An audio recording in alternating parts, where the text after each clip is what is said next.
worldwide to bring real black radio back to the masses. All right, everybody, 1 2 1 2. What's going on? You're now in tune to another session of the syndicated worldwide FuseBox Radio Broadcast with DJ Fusion and John Judah. Since 1998, whether it's on your FM dial, internet radio station, podcast, or website, we're up in the mix bringing you a slice of what we call 21st century black radio to the masses. A diverse mixture of old and new school music from all over the black diaspora, hip-hop, soul, funk, jazz, reggae, etc., as well as news, commentary, interviews, and all of that good stuff. You got myself on the mix and commentary and DJ Fusion. You got my brother on the side, John Judah, doing the same. What's going on there, John Judah? Yes, indeed. We are wide world. One love and much love to all. FuseBox Radio, just having a ball. What's the deal with you, Fusion? Doing pretty good. Just relaxing as much as one possibly can. It's been hectic even for the FuseBox Radio vibe as of late, but always happy to do the show, to bring you 3 hours of musical and mental stimulation, foot tapping, thoughts popping, all that good stuff. And trying to stay warm. Mom Nature is having a trip right now in the DC metro area. Had snow this past week, kind of cold, and April's right around the bend, so, I'm looking forward to putting away this winter coat, personally, but that's just me. But it's all good, can't complain too tough. I'm always happy for our listeners and our broadcast partners that give us the extra listeners that we currently have. Check out all of our wonderful broadcast partners at the syndicated FuseBox Radio link on our official blog, blackradiosback.com. It's been a bit quiet on the post of blackradiosback.com because there's going to be a big revamping happening in the next month or so in terms of content and stuff like that, so definitely stay tuned. But y'all know over there can always get the FuseBox Radio show direct on the web. And let me see here. And also, as always, you can reach the FuseBox Radio Broadcast weekly episodes on demand at any time via iTunes, Zune, Flycast, or TuneIn Radio. And you can go to our podcast website directly if you so choose at FuseBox Radio, FuseBox.podomatic.com. You can also go to the syndicated FuseBox Radio Broadcast site at any time at FuseBoxRadioOnline.com. And via the social networks, whether you're a Twitter head, a Facebook person, MySpace, YouTube, etc., all of our stuff ends with FUSEBOX, DIO, FuseBox Radio. So you can touch base with us on those outlets at any time. We'll try to get back at you as soon as possible. The only thing we ask is to keep it respectable. Don't keep it respectable with us. We definitely won't with you. That's just how it is. So, we're grown here, and, nobody really has time for a whole bunch of nonsense. And that's how it is. And also for our music people, you can check out FuseboxRadioOnline.com or BlackRadiosBack.com and find out how to submit music for the show. Independent or major label, it doesn't matter. We just ask that the content is clean in terms of being FCC friendly for our different affiliates. And of course that it's dope. This is not a living iPod. We're not playing stuff just because. That's just not how the FuseBox Radio rolls. So we got our quality control in full effect here. And for those who know how the FuseBox Radio is, we do have outlets that are tracked via Mediabase and BDS and all of that good stuff, as well as, Sound Exchange for my people who got their publishing tight. And, ASCAP and BMI and stuff like that. Some of our outlets do, scan those plays. So you got it together right, and we can hopefully be a part of your musical movement, as it were, in terms of making stuff happen, besides, of course, getting to the most important people in the first place, which are the listeners. So, again, deeply appreciate all of y'all worldwide and internationally. Shout out to our writing affiliates over at Oh Hell No Blog and Planet Ill. Definitely appreciate them. And they have a lot of great content besides my random babblings on those sites as well, whether with Planet Ill with Indecent Exposure or with Oh Hell No Blog being part of their awesome music staff for the New Music Tuesday music reviews. And once honestly some good mixtapes start dropping, Mixtape Mondays. It's been kind of on hiatus for a minute because mixtapes, no offense, have kind of sucked the past month, and I don't put on whack mixtapes on Mixtape Mondays. So if you got a hot mixtape, hit up the blackradioisback.com or FuseBox Radio website. Let me know. And we can get that back in motion. I'm just not beat to write about whack stuff. Sorry. It doesn't work. That's not the FuseBox Radio vibe or brand that people expect. So, anyway, I know I'm rambling a little bit on the promo end, but just got to get that done. Shout out to our people over at DC Fit Week. You can go to dcfitweek.com. We were one of the sponsors of that great week of events for people's physical, mental, and financial health in the DC metro area. They still got a lot of great free trial coupons and discounts and stuff like that and all that type of thing, and some good articles. So big ups to all of them. That was pretty much why people were kind of incognito, as it were, the past week running around to those events. And the month of April, man, the FuseBox Radio is going to be damn near everywhere. I know both Judah and I are going to be hitting up Jersey at different times. I'm going to be at the National Conference for Media Reform that Free Press is holding. Shout out to the Free Press family. They are, we play their Media Minute segments and stuff on the show. And that should be an interesting event. So Bostonians, if y'all are in the listening range, at least let us know where there's something good to eat. I've never been to Boston. I have no idea what the hell is good up there. So, I need more than Cheers and, accents you see in movies and stuff like that. So, let me know. Let me know where the Negroes are in Boston. No, but anyway. Well, actually, yeah, but no. But anyway. Let me see here. Going to be in Baltimore the weekend after for Startup Weekend. All my business-minded people might want to definitely check that out, startupweekend.org. And then in DC on the 23rd, the folks of Lipstick Revolt and DC Rap are going to be having an event in DC. It's going to be over 12 hours of different female DJs, MCs, dancers, and all other types of good stuff performing and doing their thing, and it will be for free over at the Wonderland Ballroom. So, I'm going to be getting the spin on over there. And there might be something at the end of the month, maybe. Don't know, but the FuseBox Radio will be in full effect somewhere, someplace, sometime. So, people who are like, y'all ain't really been traveling lately. Yeah, well, April and maybe June are about to be a B blank CH on the travel end. So, hopefully, because again, we're FCC regulated, I can't say the word, especially the way I would like to, but it's all good.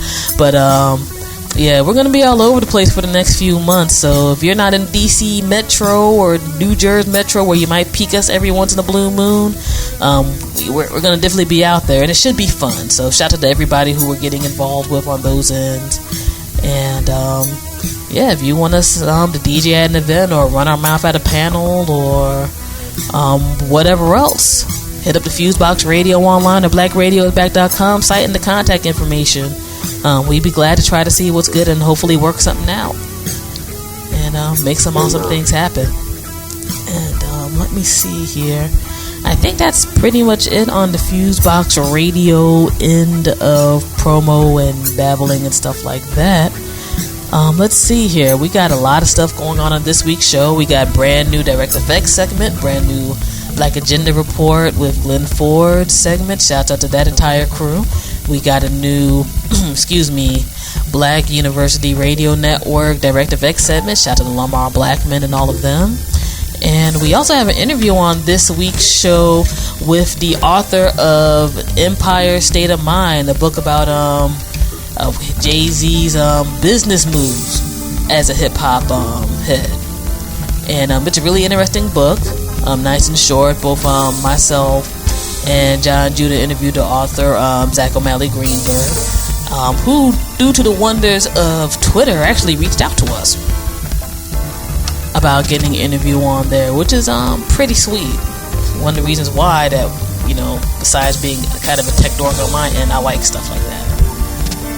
I'm like, if you can see me babbling and still want to get an interview on the radio show, that's a thumbs up, because you kind of see where I stand real quick on a whole bunch of business. But Empire State of Mind is a rather good book. It literally, I think, just dropped about a week ago at the bookstores and stuff like that. And for my people who want to look at the hip-hop entrepreneurial end of things, regardless of how you may feel about Jay-Z's other moves, as of late, dude has his business together.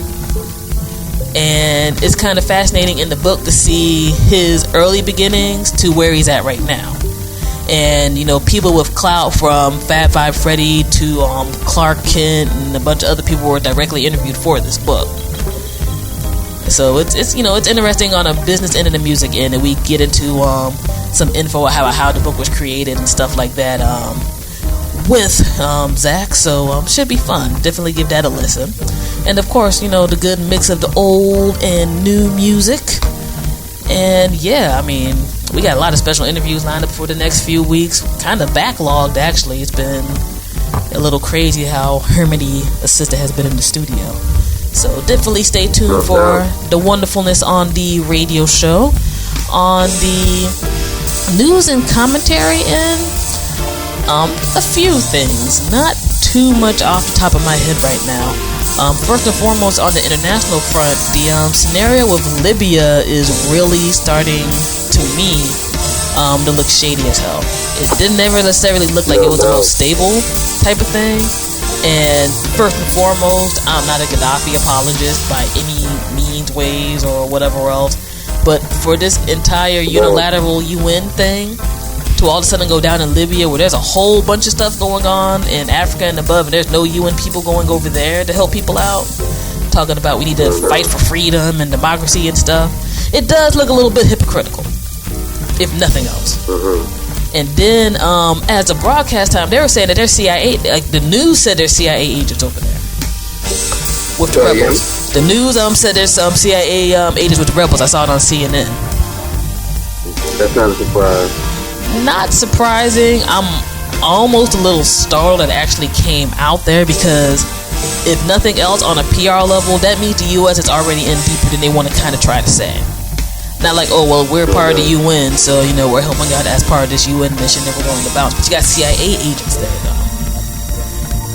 And the history of the CIA in this country, much less overseas, isn't really that sweet. You know what I'm saying? It's not for, oh, look at these rebel guys, they need some help, we're just gonna help them out in a kind way, then bounce. You know? So it's looking a bit shady from President Obama's camp. We'll only just see what happens as time goes by. End of the day, as I always say with any of these conflict situations, and I just hope not too many innocents get hurt in the crossfire, whatever the hell's going on. Because even through having multiple means of accessing media now, especially if you happen to be a little more on the net, things are just looking a little bugged out. And you know, mainstream news over here, at least in the States, I don't know how it is with my brothers and sisters overseas who are listening, the coverage is pretty garbagey. It's just like, oh, we're over here and that's it. No doubt. And unless you maybe have access to like the BBC or Al Jazeera or something, whether it's on the net or by your cable network, you're not remotely getting any kind of straight up journalism. I'm not gonna even say balanced, I'm just gonna say straight up journalism. And it's kind of bugged out, but we'll see what's going on. I know there's quite a few people here who are violently against the situation in Libya. I know that even the Nation of Islam, Louis Farrakhan's going kind of hard about it. And like I said, I can't call Gaddafi a brother. I don't know the situation that tight, and you know, like many world leaders, nobody can say this dude is the same. But to fight what you think is shadiness with extra shadiness doesn't make nobody look good. And that's just how I look at it. So, I just say something briefly that I definitely agree with Stephen on that last point, because African Americans are hated by the world. So just because he's going through something that's similar, but you know, win or lose, you know, there's gonna be people from multiple camps that still hate us. So you know, it's more or less of not necessarily a selfishness, but at the same time keeping in mind if this wasn't going on, there'd be people from that part of the world that still wouldn't like African Americans. You know what I'm saying? So it's one of those things to me. No doubt. it's just weird, man. It's just a very, very weird situation that's in flux, and we'll just see what goes down. Let's see. Next up, so we're on the topic of the U.S. intervention and all types of things. Let's talk about what's going on over here in this country. Pretty much not a damn thing in regards to actually getting people some real jobs and a budget, which is supposedly what this big overthrow was supposed to be about in Congress a little while back, with this new influx of Republican senators and Congress people and people on the state level and local levels. There seemed to be a lot more concentration in these legislatures lately on either women's uteruses or messing up education and or civil rights. I don't know what the hell that had to do with a budget. I'm no economist, but I don't think that has a damn thing to do with a budget. Which, by the way, the federal government, as a broadcast time, they still haven't made a budget for this year yet. There may actually be a government shutdown. That hasn't happened, I think, since the mid-90s here. No. I think around Clinton's time. So we're talking about over 15 or so years now. Like, people will bug out about NPR and stuff like that, but they won't balance a freaking budget that makes the entire nation run. Like, states can't do a damn thing without a lot of that federal money. Most of their stuff is federally funded and based.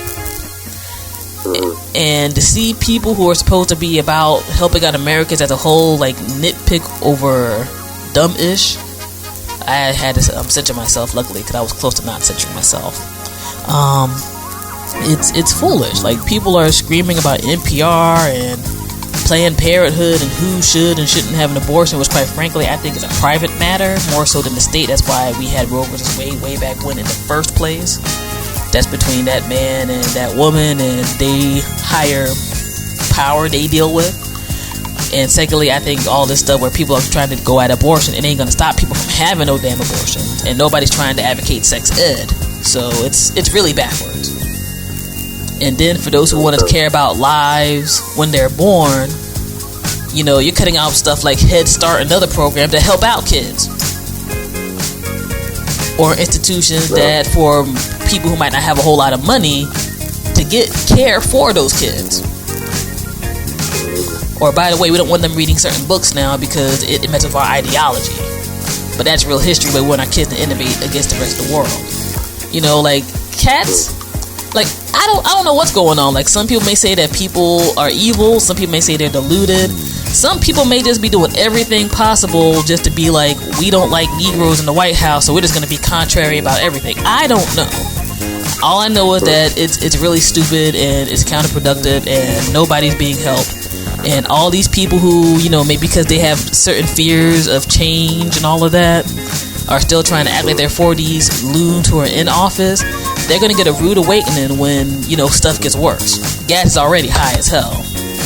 Employment situations, you know, are rugged everywhere, but especially rugged in certain places. I was just talking to Sky over at Skyhook Radio. Shouts out to her and our Ohio fam over at Oh Hell Nah blog. And, you know, she was telling me how rough it is around that way. And, you know, this is a sister who has mad qualifications and stuff like that. And it's like, you know, she was like, people can't get gigs at the Walmart no more because it's that critical. You know what I'm saying? And you have situations where you're like, your state should be concentrating on stuff like that, not taking away stuff from unions and nitpicking on small stuff, but y'all can't get a budget together. You know, you got places like Detroit that right now are talking about having 50 to 60 kids in a classroom at a time, which really isn't that conducive to learning, because they're talking about budget cuts and other type of stuff and closing down schools. And it just goes on and on and on. And I think this, as a human being, much less as a member of the hip-hop generation, that's going to have to deal with even more of the after effects of this crap in 15 to 20 years. People need to really look at this and take it serious, yo. It's not a game. It's not a game. Now, I'm sure most of us don't got no private school money, or maybe can't afford to homeschool right now. Who knows? In terms of, you know, getting your kid right. And just seeing a system fall apart is some nonsense. And we got to do a lot of stuff from talking to probably having to take it back to the streets again, quite frankly, because the only reason why half of this nonsense is even happening is there's a bunch of people who aren't doing a damn thing. Oh no. And power only reacts to power. And to even had to talk about stuff like this on the show, like with seriousness, like there are people who are still on that birther nonsense with President Obama, talking about he can't be president. He has to be from, like, I don't know. I'm waiting for a cat to say that he's from Mars or some nonsense now, because it's just getting retarded. There's a literal African American in the White House. It's been over 2.5 years. People need to deal with it. You need to deal with it. This is not a pod person. You know what I'm saying? A dude who's mad middle of the road who played your game is in the White House. Get over the fact that he has melanin. And his kids have melanin, his wife have melanin. They apparently seem to have more of a stable family life than some of these senators and congressmen who are talking all this crap in the first place and doing nothing. That's just me. I mean, the Palin family has more stereotypical stuff on them than the Obama family does. And you're hearing this from somebody who's not really ideologically with quite a few things that has happened lately. But when you have, like, people who are trying to run for 2012's presidential campaign, from Donald Trump, who's just a blowhard anyway, on down, trying to talk about, we don't know where he's from. What's up with his birth certificate? Really? Is this the issue we have right now? You know what I mean?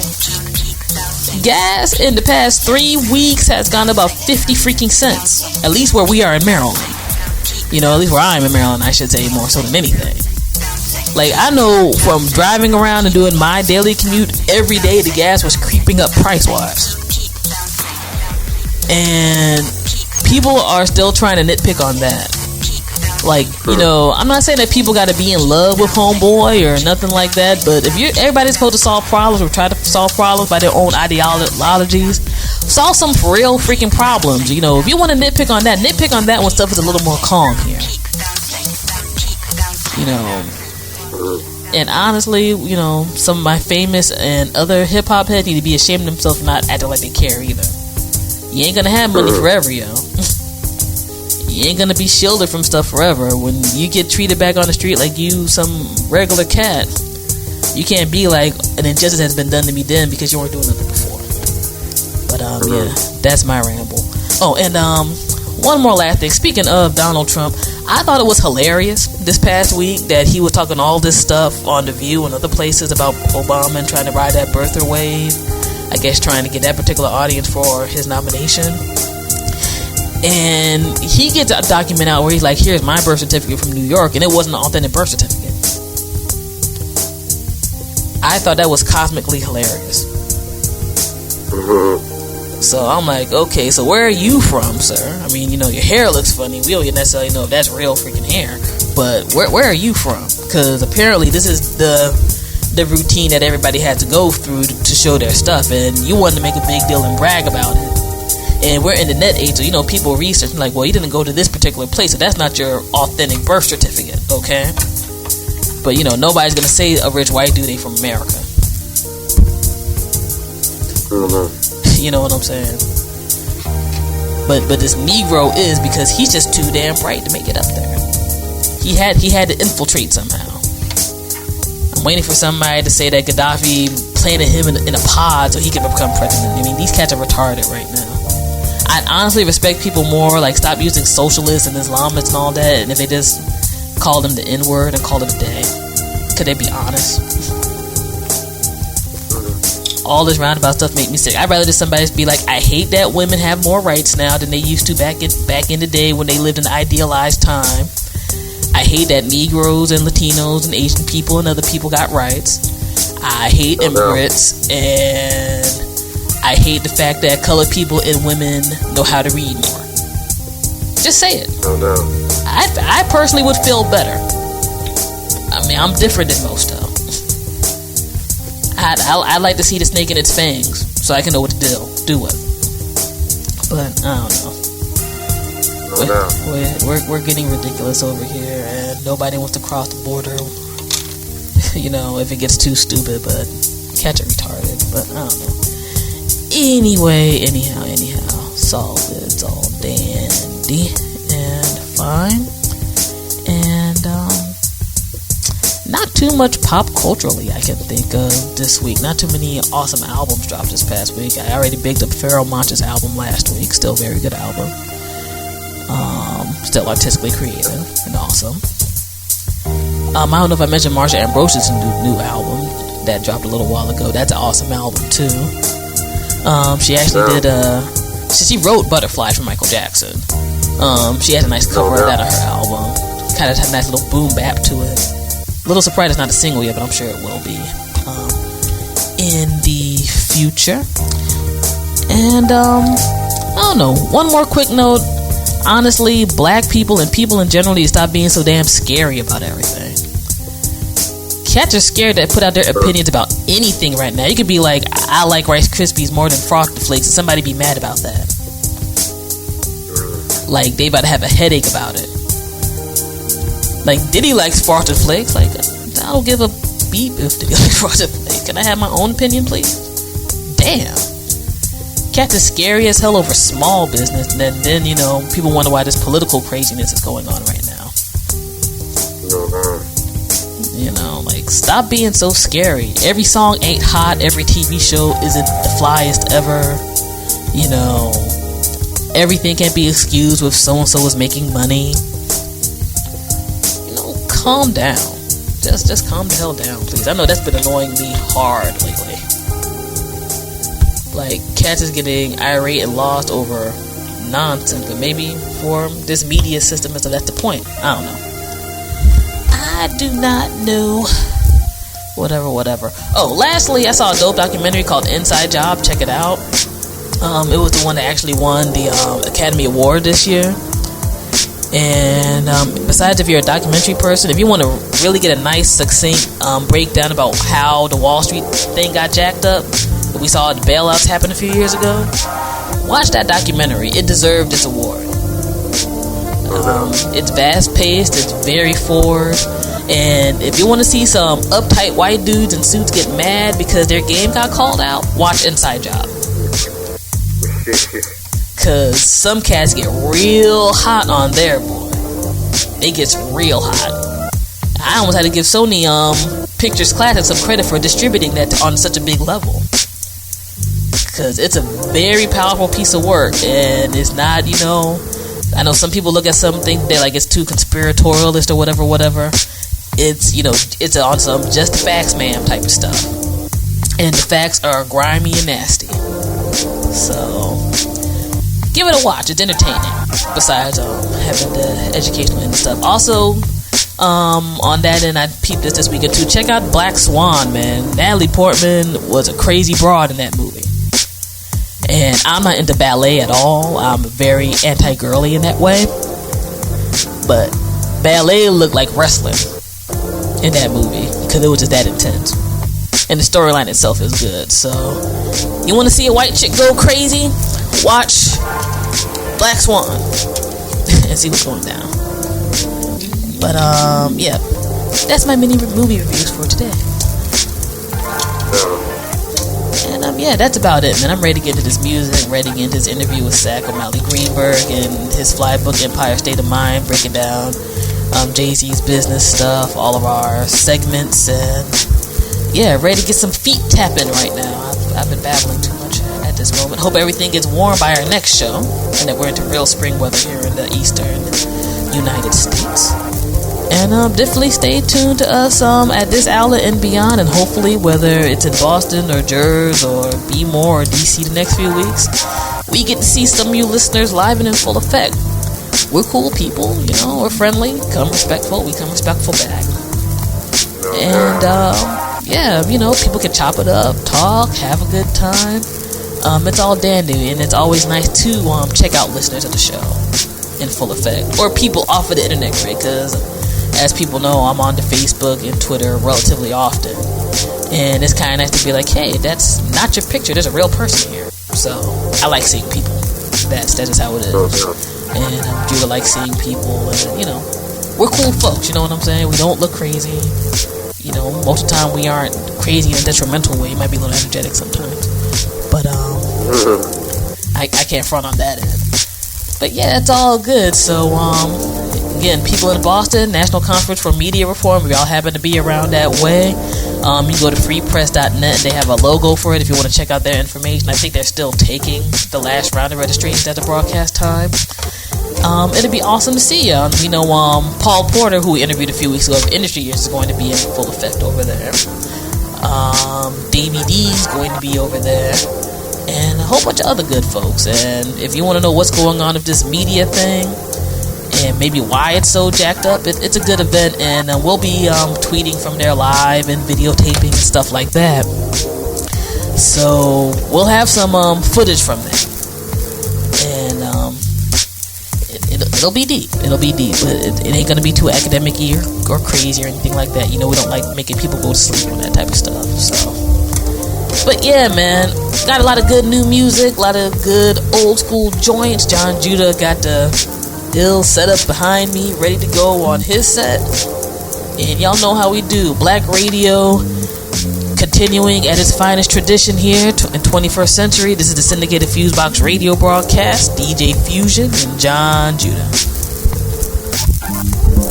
Alright. Peace.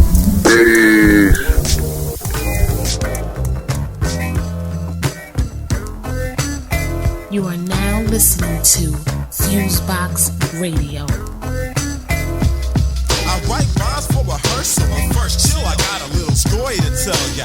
How I almost caught a bad one. Add one to the list of 2001 stupid things to do. I had crew when they stepped at a party, hardly even known. I own a Smith and Wesson, but it's resting at home in a shoebox. They see cruise shot, so they wanna step and take the rep I got. I say, wait a second, check is on my coat for a check. They must be imagining that I'm money in the bank, they'll get spanked. Cause I'm not the I got bigger brothers waiting in the bushes to mush kids.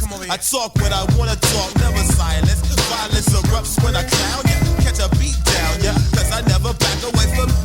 Even if you got a pistol, I dare you pull the trigger. But that's suicide. Either you must die, or I must, so I must be. Cause I'm guilty of being in the wrong place at the wrong time. Coming at you in the wrong state of mind. I'm now in a hurry, a power and a flurry. A bullets come speeding by, I needn't die. I gotta make tracks and take back my words. I eat them, cause everybody knows I didn't beat them. Being in the wrong place at the wrong time. At the wrong time. Being in the wrong place at the wrong time. Being in the wrong place at the wrong time. Being in the wrong place at the wrong time. I'm out on the town, I don't frown at people cause they tend to get offended, and then the heat will be on my. I got class, never out of line, cause I am standing here without a nine. Pistols I wish will not blast me. Task be circling corners, looking for warners. You know the brothers, me and you, we didn't do, but we get hassled because we cook and we rollin'. This is my car, it isn't stolen. I hope you catch a slug straight in your colon. When you're walking the beat, I bet you got a sheet hanging up in your closet. This lost, but there's two laws to follow, you know. There's laws of the city and the laws of the ghetto. I go to clubs with a smile on my face, just in case looking wanna wild in the place. Cause of jealousy, well it's me, only me. Walking and popping that's who the phonies be. Keep it one night and you'll see it, it's quite clear. Since we all know now, that's why we're never in the wrong place at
right now it's the legendary DJ Marley Marl. You're on the FuseBox. You know how we get down. Roots, reality, and culture. Yeah, the whole world I cry for. No long time we have it in Jamaica, but some guy hide it like treasure. Anyway, discover my bond together with them say them want. Where them say them want. Roots, reality, or culture. Long time we have it, but the world does ask of it. Roots, reality, and culture. It is up to us to educate all the youngster. Amen, so let it be Heavenly Father. Rule heaven and earth, rule it entire. But truths and right, every man should desire. The way out the poor live, we admire. We defend the poor rights, we now retire. From a little and a go, me know people are suffer. All them a work, poor people no see better.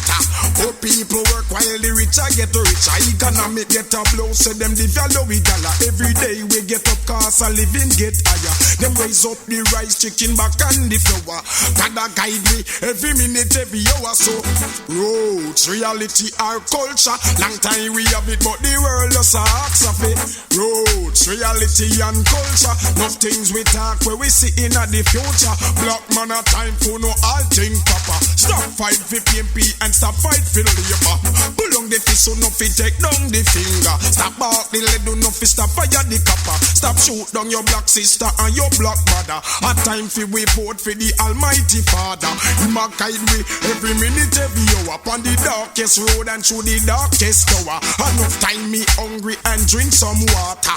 Go to me bed and me said for me prayer. And give thanks and praise in me life every hour. So roots, reality, or culture. Long time we have it and the world does a cry for faith.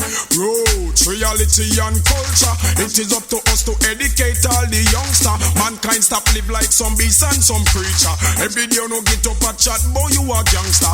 And we get mob, you a original mobster. Kill Malcolm X and them kill Martin Luther. Kill Bob Marley and them kill Jacob Miller. Them kill Peter Touch, Freya and kill Doctor. One solution is the Almighty Father. Every day them get up a fight for world power. Make them missile and a plan when fi fire. When them wreck earth, them make rocket fi leave ya. Them and them wife, them son and them daughter. That now go work in at the sight of the Father. Hit them with lightning, brimstone and fire. Showers of rain, earthquake and volcano. None of them no believe in a God the creator. So roots, reality, and culture. Long time we have it, who no shoulda come ask of it.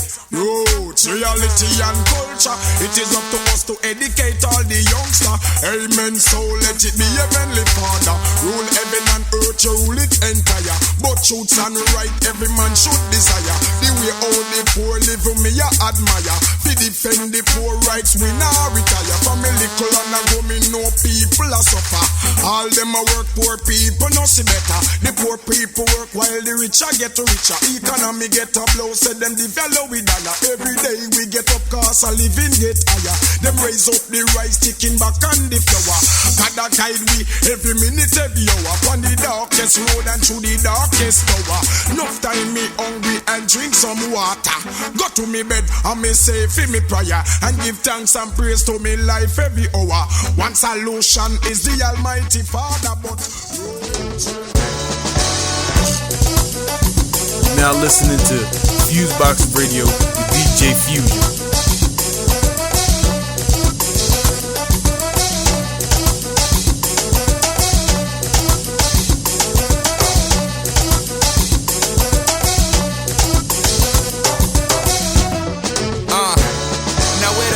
Man, we the man with the medicine. We just trying to know what kind of state your head is in. We might have to change it from the state that you medicine. All we ask is trust, we just hoping you let us in. We know that life could be a little menacing. Baby, it's all love, with or without a tennis swing. Or acting like it's Serena and venison. So why the beef? You ain't in need of no venison. Now, the only static you should watch the DJ. With vibes so ill, you like on the replay. We get it in from the Gold Coast to EA. Mogadishu back to the Bronx and BK. With Brook on calling Dr. M. Manifest, you will not be needing that medicine. Cabinet, this won't be your usual prescription. Gotta be an orthodox when you're the doctor for the human condition. All hail to ARM. You're now dealing with some African medicine men. To all the soulful folks, the women and men, we welcome you to the world of medicine men.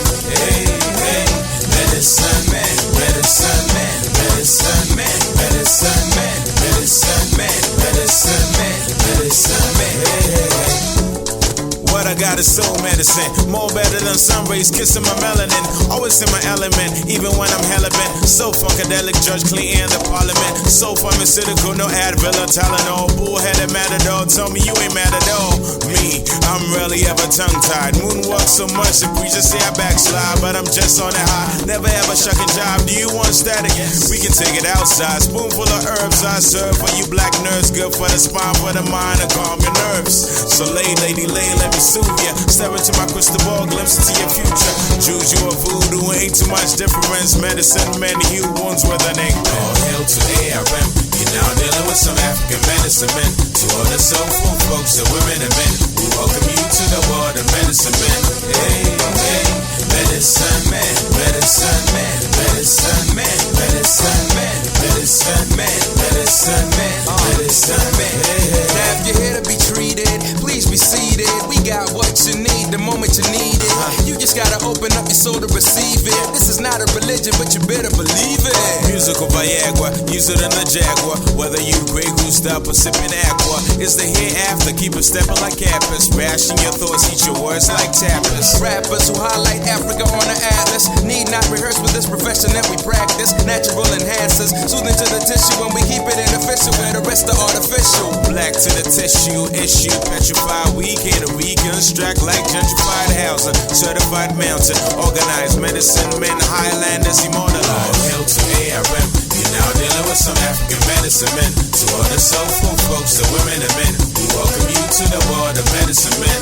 Hey, hey, medicine man, medicine man, medicine man, medicine man, medicine man, medicine man, medicine man. Hey, hey, hey.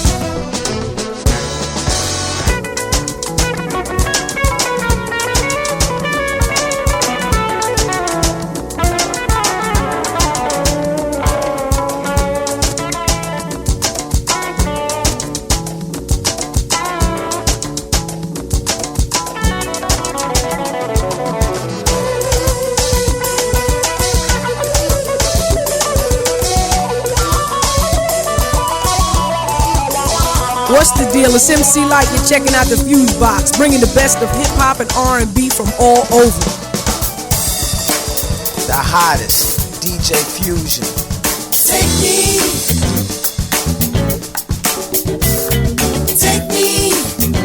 to the roof. Take me to the roof, let's have some fun. It's time to party. Time to party. Everybody come on. Everybody come on. If you feeling down, then come on up.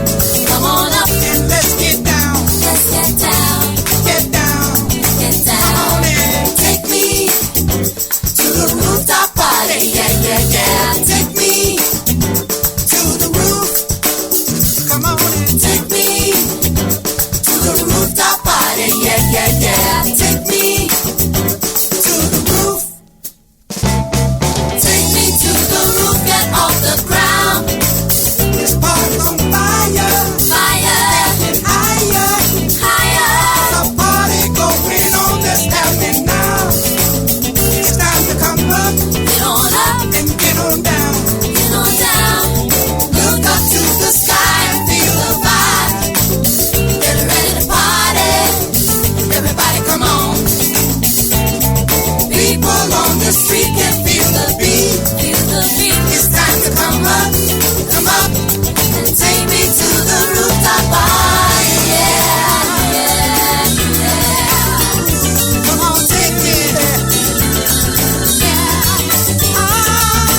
smoking.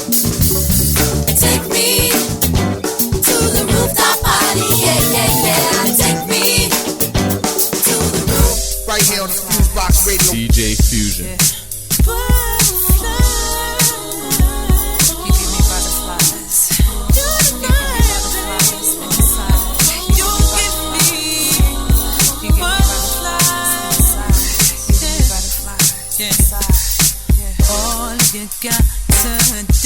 Is just walk away and pass me by. Don't acknowledge my smile when I try to say hello to you. Yeah. And all you got to do is not answer my call when I'm trying to get through. Keep me wondering why. Well, all you can do is sigh. I just wanna touch. I just wanna touch and kiss. And I wish that I could be with you tonight. You give me, 'cause you give me butterflies inside me. All I got to say is that I must be dreaming, can't be real. You're not here with me. See, but I can feel you near to me, baby. I can press you, let you taste us, just so blissful. Listen, I will give you anything. Just make my dreams come true.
Hey, this is DJ Logic. You're now listening to the FuseBox, bringing the best of hip-hop and soul music, news and commentary from all over. The corporate news media greeted new census data detailing the drastic and general decline of black populations in center cities, as if the phenomenon were somehow a vindication of the American dream, a cause for celebration. The dramatic increase in the movement of African Americans back to the South, which actually began decades ago, is held up as proof positive that America's racial conflicts will soon be a thing of the past.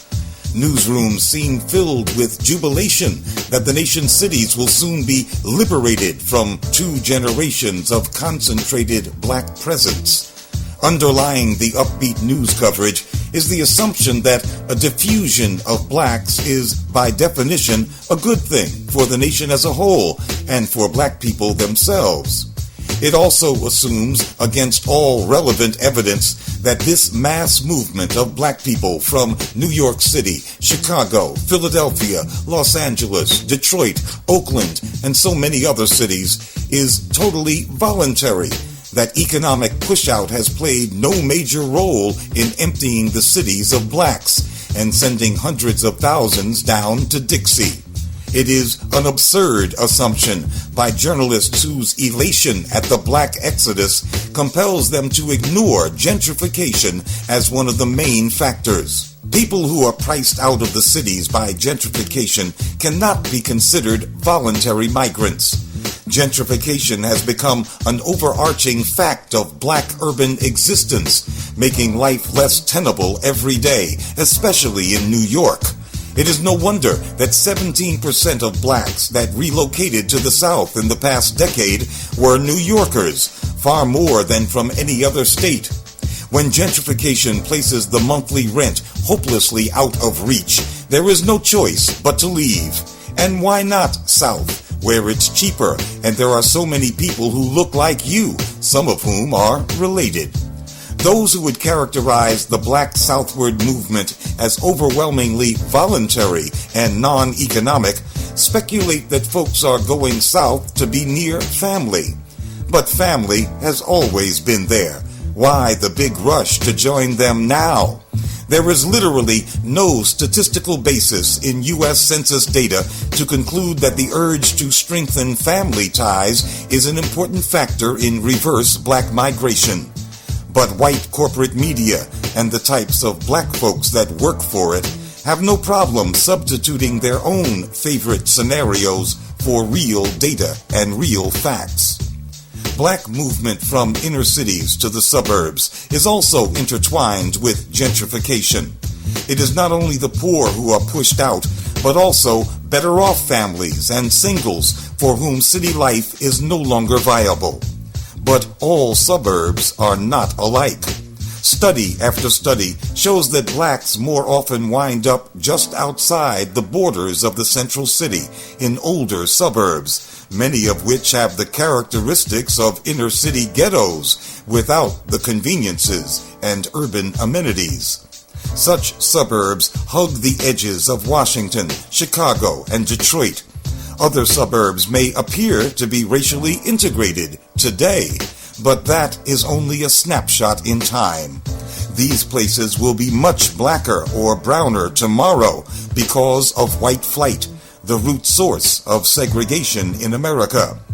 Whites are also in flight from the truth that the deeply racial dynamic of gentrification is forcing many black folks to cheaper suburbs and the lower-cost South, including many blacks that claim the move is strictly voluntary. For Black Agenda Radio, I'm Glenn Ford. On the web, go to www.blackagendareport.com. 1, 2, 3, 4. You are now tuned in to the FuseBox Radio Broadcast with DJ Fusion and John Judah. You're as good as they say you are. Syndicated worldwide to bring real black radio back to the masses. Too high to get over, too low to get under. Let my people go. I make it feel so good, you don't need to wonder. Let my people go. I take away the storm cloud, the rain, the thunder. Let my people go. Somebody say, let my people go. Somebody say, let my people go. Spit miraculously, spectacular blood exists for centuries. The body chemistry, men's wounds, heals injuries. My ministry leaves the industry in a tailspin. I push the envelope like U.S. mailmen. We need a leader who is not mischievous, devious from Satan's grips to lead us. Won't retract the facts and act facetious. In fact, the racks are packed with facts to teach us, reach us, easily leave MC speechless. Read from the palm of the non-believers. best, a perennial keynote speaker.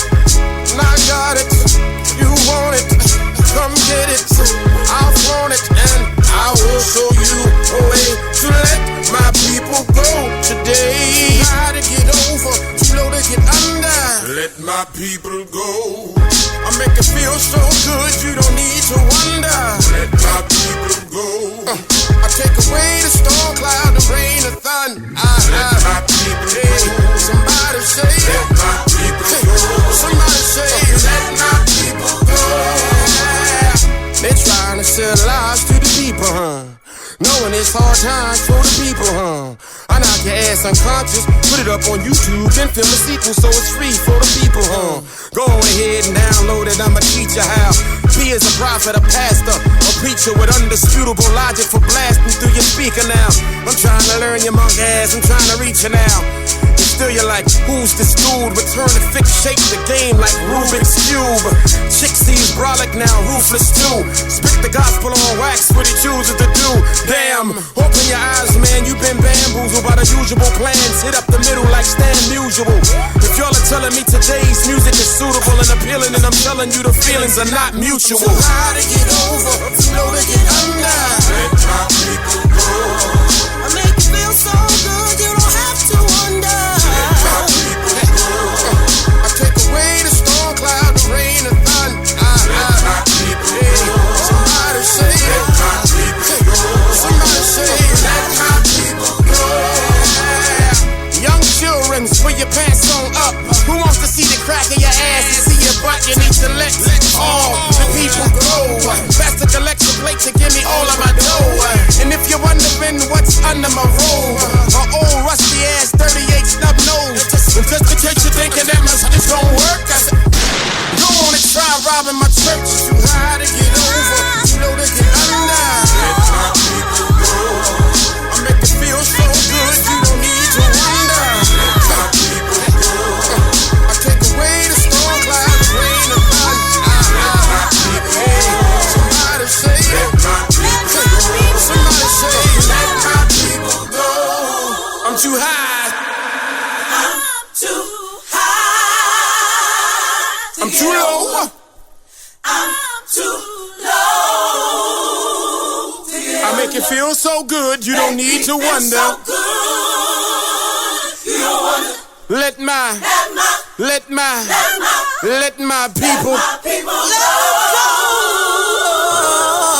You are now listening to FuseBox Radio.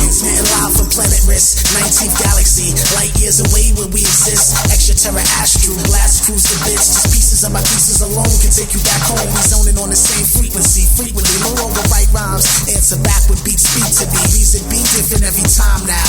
Critically acclaimed with fame for these divine sounds. Calm down, there's much more where that came from. Move around the global, still touched by that same sun. Channeling the healing energy, connections to symmetry. Join forces to bring change to the same thing tremendously. Endlessly we search for love and peace, only to meet the obstacles dropped through by the beast. You can never ever cease what's meant to be. Eventually as mine shine for centuries, blended with the future beats. Calling in the energy of peace and prosperity. We channeling, zero pressure increases the measure. We channeling, calling in the energy of love and greatness. We channeling, everything shall manifest, just be patient. We channeling, focus on the energy flows, not a measurement of intellect. It's dealing with the spiritual introspect. Intercept negative thoughts and throw them far. You can't get inspired, God, sitting at a bar. Nah, we move on the advanced mental stencil, pencil, drawing out trials and tribulations he been through. We send you, ended to the first step. Looking back to move forward, the ill verse kept him on a path of greatness and prosperity. Apparently, it's evident by the way he spoke so intelligently. Hesitant lesion, the best jewels. Too many places to name, young minds he rescued. No suffocation from a test tube, we breathe easier. Androids love the jam, boy, turn your speakers up. Guidance supplying whenever needing us. Robot robbers to the future of the sound you trust. Calling in the energy of peace and prosperity. We channeling, zero pressure increases the measure. We channeling, calling in the energy of love and greatness. We channeling, everything shall manifest, just be patient. We channeling, calling in the energy of peace and prosperity. We channeling, we channeling. Zero pressure increases the measure. We channeling, calling in the energy of love and greatness. We channeling, everything shall manifest, just be patient. We channeling.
Welcome to Media Minutes. I'm Stevie Converse. And I'm Candace Clement. And I'm Megan Tatey.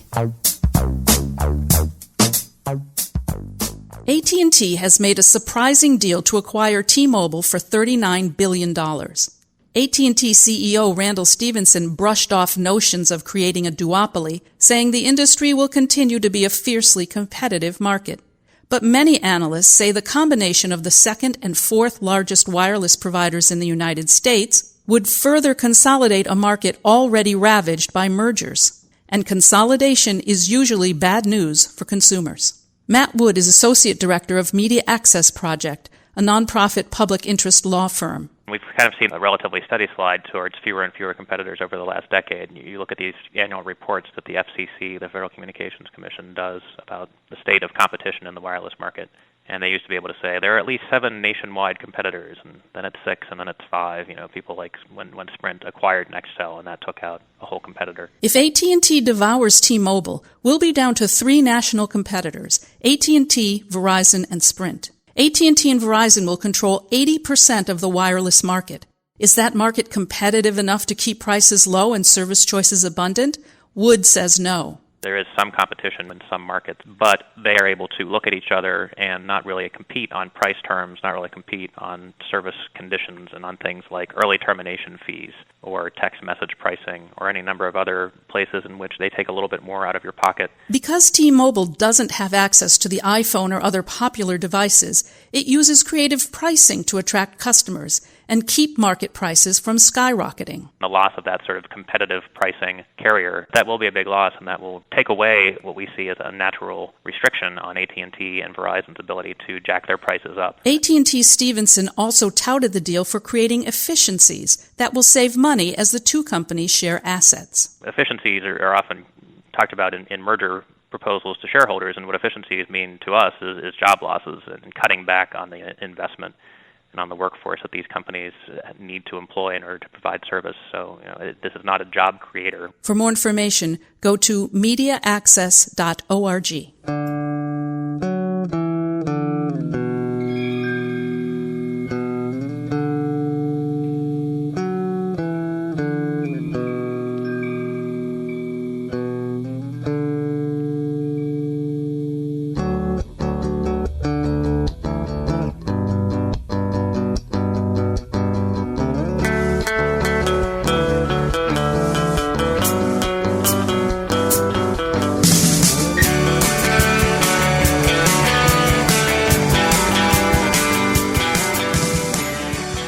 How are community media projects faring with the digital transition? Are community media centers using open source technologies to produce local news and entertainment? How can local collaborations create a vibrant community media center? These questions will all be addressed during a panel discussion at the National Conference for Media Reform in Boston, April 8th through 10th. The conference is bringing together thousands of people who want to change our media system. More community media is high on the list. This panel will feature the pioneering work of community media projects that are responding to the challenge of the digital transition. Panelist Martha Fuentes Bautista is Assistant Professor of Communication and Public Policy at the University of Massachusetts Amherst. Right now we are working on how to bring community into the media. And I think that this is the future of media localism and diversity. Hundreds of other speakers will address a wide range of issues, from the intersections of social justice and the media to protecting free speech online. Fuentes Bautista says the conference has a dramatic impact on the movement to create better media. I think I have attended every National Conference Media Reform since 2003, and every time I have participated in one of them, I see the discussion on these issues advancing, and we have found really new grounds to rethink media policy. As Fuentes Bautista prepares for her own panel, she said she's also gearing up for the energy the conference builds. What fascinates me about this conference is that actually bring together activists, media makers, academics, policymakers in a way that is unique. Let's see how much we can do. The National Conference for Media Reform is April 8th through 10th at the Boston Seaport. To check out Fuentes Bautista's panel, the entire program, and register for the event, visit freepress.net. You've been listening to Media Minutes, a production of Free Press, a national nonpartisan organization working to reform the media. For more information, visit freepress.net. I think I'm just gonna be chill today. Can I clear my brain? None of my homies killed today. Can't think about pain. Light up one of them cigarettes, which helps me maintain. Sip a little bit of Henny, forget the bad memories. Mama used to smoke, used to toke. From the easy water, I was still a lot as I would hope she would quit. Used to ask my mama when my daddy died, what he died of AIDS was the new craze. I didn't quite get what she meant. An adolescent living inside apartment after apartment. The landlord's fighter for the rent. 5%ers on park bench would preach pure African pride. Skin brownish but blacker insides. I mean, my soul was a black hole. My goal was to not cold, be unforgettable. Better with those with the private education. My high school lost accreditation. Elevating souls to heaven's gates, and I started puffing, chasing the green with E and J. And I cracked a pack of Newports and the track and ball courts. Started pacing, homie told me I should quit smoking. I took a pull and told him quit joking. I'm stressed. I think I'm just gonna be chill today. Can I clear my brain? None of my homies killed today. Can't think about pain. Light up one of them cigarettes, which helps me maintain. Sip a little bit of Henny, forget the bad memories. Hey yo, I probably smoke more weed than Snoop Dogg. I spent a whole lot of loot, y'all, just sitting on the stoop, y'all. I'm on 1545 with my me, Smooth, Boo Bang, Big Shaq, and Brimmer. The word kept us calm. We used to play the block and get high. When Prospect had the chocolate tie, we started drinking St. Ives and they had us doing stupid shit, you know, knockout contests and beating bricks. Who the fuck you gon' blame? Back then it was fun, charging to the game. Back then we was young and baby match out for real. You get caught up in the mix like lay him down with the fifth, stretch him out on the strip. It's just the life of a G-boy. Had to stop smoking because I started getting paranoid. All this shit going on around me, I couldn't see a nigga whisper. I started to think he talking about me. Cause here in New York, life's too short. And I'm stressed out, so I just get a pack of Newports. Cause the word was fun when it was young, but it's not fun no more. Homie, you know getting old, so I just walk up the stove. I think I'm just gonna be chill today. Can I clear my brain? None of my homies killed today. Can't think about pain. Light up one of them cigarettes, which helps me maintain. Sip a little bit of Henny, forget the bad memories. Wifey about to leave, I deceive. I'm a fucking liar, she couldn't believe she married a piece of shit. She carried my seed 9 months in the cypher, digging in my jeans, find a number from a bitch. I know I shouldn't call you a hoe, but shit, like I said, I ain't shit. Trying to be a pimp like Ice-T and Easy. See me walking with a limp, quick to screen obscenities, grabbing my habits would switch on the corner Rex, would spit the raps, but home I was Coco with the big ears and ass. Popo would roll through the hood with the sirens and the Damn, now a mother crying, wipe the tears from my eyes and pray. No more dying, summers get cold, but in winter temperatures rising. The Surgeon General say it's best if I quit smoking. I roll my eyes, tell them quit joking, I'm stressed. There's no other thing that makes me feel at home. Lucy's always there for me when I was all alone. Lucy's, you was down when I was hustling for the door. This is Milk D. Right now you're listening to the FuseBox Radio with DJ Fusion. I gets money. Hey, hey, hey. Wow. Sizzla Kalonji alongside Anthony Red Rose. Hey, hey, hey, hey. Wow. Hey girl, your lonely days are all over. I'm Mr. Right and I made no pushover. Girl, I wanna be your number one lover. Between the sheets or under the cover. Girl, your lonely days are all over. I'm Mr. Right and I make no pushover.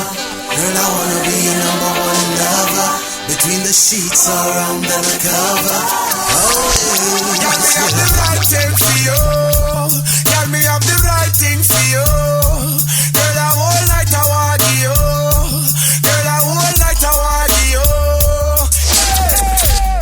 Girl, when I see you, I get so emotional. Boy, I wanna get up close and personal. Boy. Hey girl, I love the way your body design. Girl, you're one of a kind. Won't you forever be mine, mine, mine? She want a man to put the love in her heart. Make she well comfortable and him there from start. She want a man to occupy her place, her space, and put a pretty smile on her face. She want a man to give her squeeze and hug. Middle of the night him a full of up a love. She want a man to surround her, yes, and put away her loneliness. Me have the right thing for you. Girl, I got the right thing for you. Girl, I whole night I want you. Girl, I whole night I want you. Hey girl, your lonely days are all over. I'm Mr. Right and I made no pushover. Girl, I wanna be your number one lover. Between the sheets or under the cover. Girl, your lonely days are all over. I'm Mr. Right and I made no pushover. Girl, I wanna be your number one lover. Between the sheets or under the cover. Talk to her for the sisters. Hey baby girl, I'm the perfect one. Don't get me, then you don't get one. Hey, baby girl, me not run down the hype. Yes girl, you're beautiful, you're my type. Baby girl, yeah, I want you to know I love your style and I love your flow. Baby girl, just be in my section. Get all my affection. Me have the right thing for you. Girl, me have the right thing for you. Girl, I whole night I want you. Girl, I whole night I want you. Hey girl, your lonely days are all over. I'm Mr. Right and I made no pushover. Girl, I wanna be your number one lover. Between the sheets or under the cover. Girl, your lonely days are all over. I'm Mr. Right and I made no pushover. Girl, I wanna be your number one lover. Between the sheets or under the cover. Always. Girl, when I see you, I get so emotional. Boy, I wanna get up close and personal. Boy. Hey girl, I love the way your body design. Girl, you're one of a kind. Won't you forever be mine, mine, mine? Me have the right thing for you. Girl, me have the right thing for you. Girl, I whole night I want you. Girl, I whole night I want you. Me have the right thing for you. Girl, me have the right thing for you. Girl, I whole night I want you. Girl, I whole night I want you.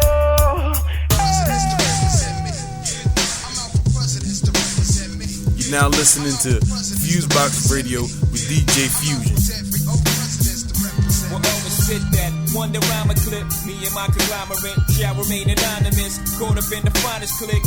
Live out my dreams until my heart give out and ball with grave. You know exactly what this is about, what y'all mean. Handling since a teen, I dish out like the point guard off your favorite team. Without doubt, my life ain't rosy, but I roll with it. My mind was fine till the dough hit it and told me that the mo did it. And now it's kosher, things are so acidic. I blow a digit on the diamond in a minute, but no chickens. Watch how I'm walking, cause even the thoroughest brothers be knocking, trying to strike a bargain, hoping that they might get parted. Things I'm involved with got me pins and needles. And my cerebral bees, the wicked is evil. Thoughts that the sport to feed you. Beat back in the game so deep, things can catch ya. Freeze off my kneecap, can y'all believe that? Got the city drinking crystals, we up the feet. Players going broke, trying to keep up with me. My rise to riches, surprise the chickens, think harder. You know this brother, Jay-Z, Sean Carter, G.S. Stuck, G.S. Stuck. Watch me shine like a brightly begat stuff. All rhymers forget it like Alzheimer's. Small timers, I said it, I'm addressing all drama. Talk to me.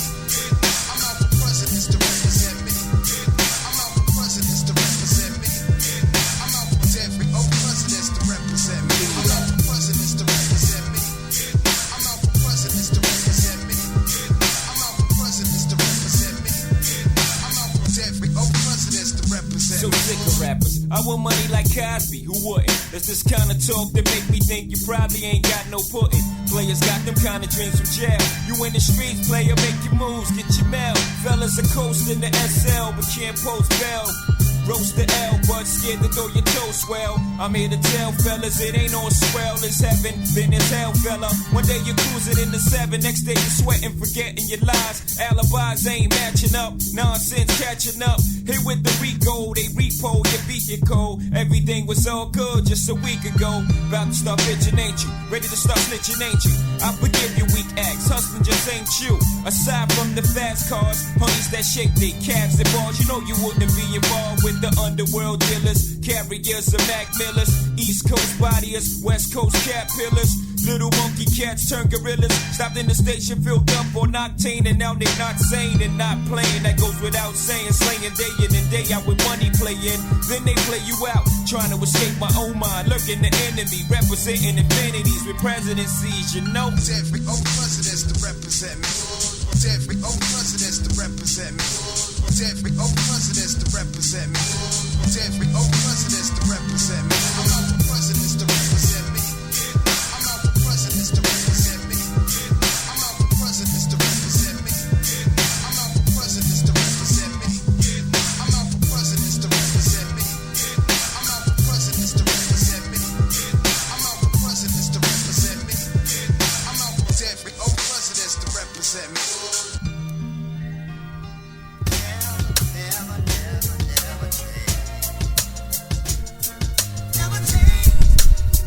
Alright everybody, 1 2 1 2, what's going on? You're now in tune to the syndicated worldwide FuseBox Radio Broadcast with DJ Fusion and John Judah. Since 1998, whether it's on your FM dial, internet radio station, podcast, or website, we're up in the mix bringing you a slice of what we call 21st century black radio, a mix of old and new school music along with news, commentary, and interviews. And y'all know how we do with our interviews. We don't interview slackers or people who aren't, doing something that's important, whether it's on the written end, musically, in the community, etc.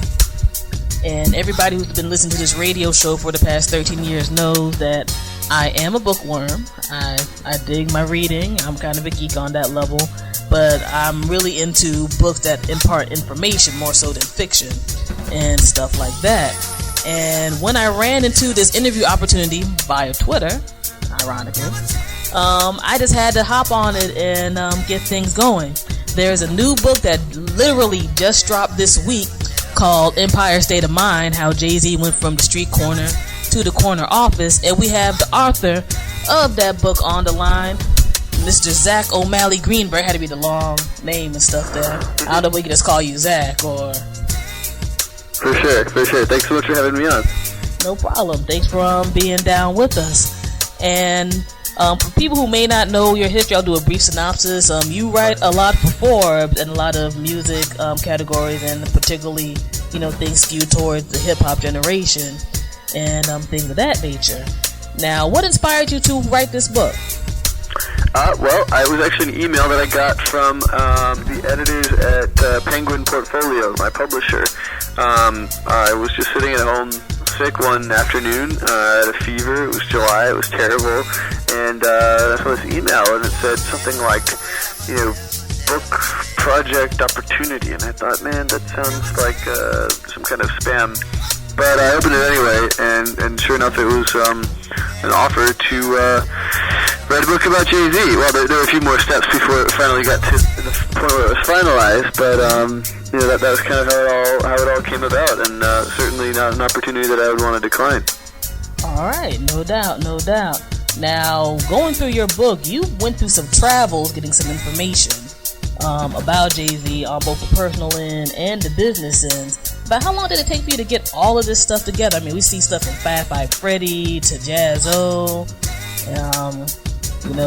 just plenty of people in there, along with, I guess, all the research material and stuff you had to gather up.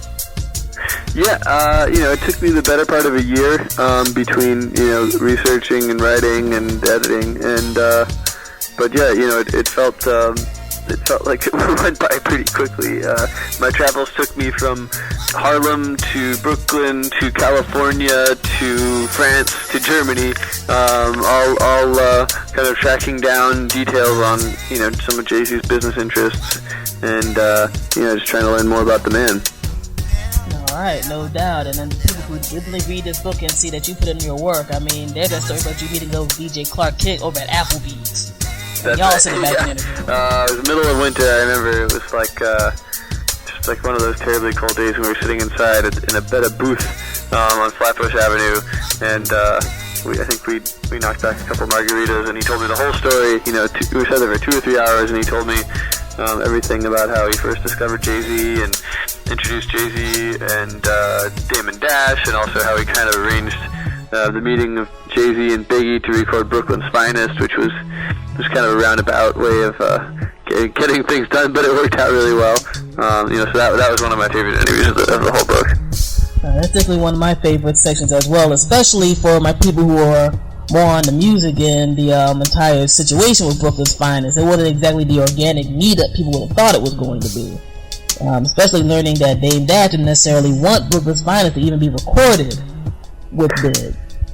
Yeah, that's right. The way it went down was Biggie was in the studio with Clark Kent finishing up a session, and Clark Kent was just kind of messing around with some beats that he had. He kept them on a tape player, I think, or something. And he accidentally forwarded ahead to a song that he was to a track that he was saving for Jay-Z.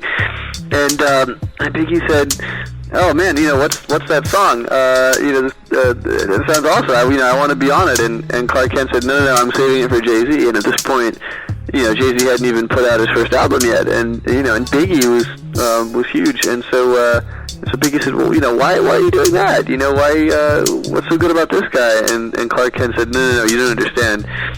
This guy is amazing." He says this to Biggie, and so Clark says, "Well, what if we put both of you together on the song?" And Biggie says, "Okay." And so the next time Clark Kent went to the studio with Jay-Z, he went over there with Biggie, but Biggie stayed in the car, and Clark Kent went up, and they started, recording and whatever, and then when they got time to finish up with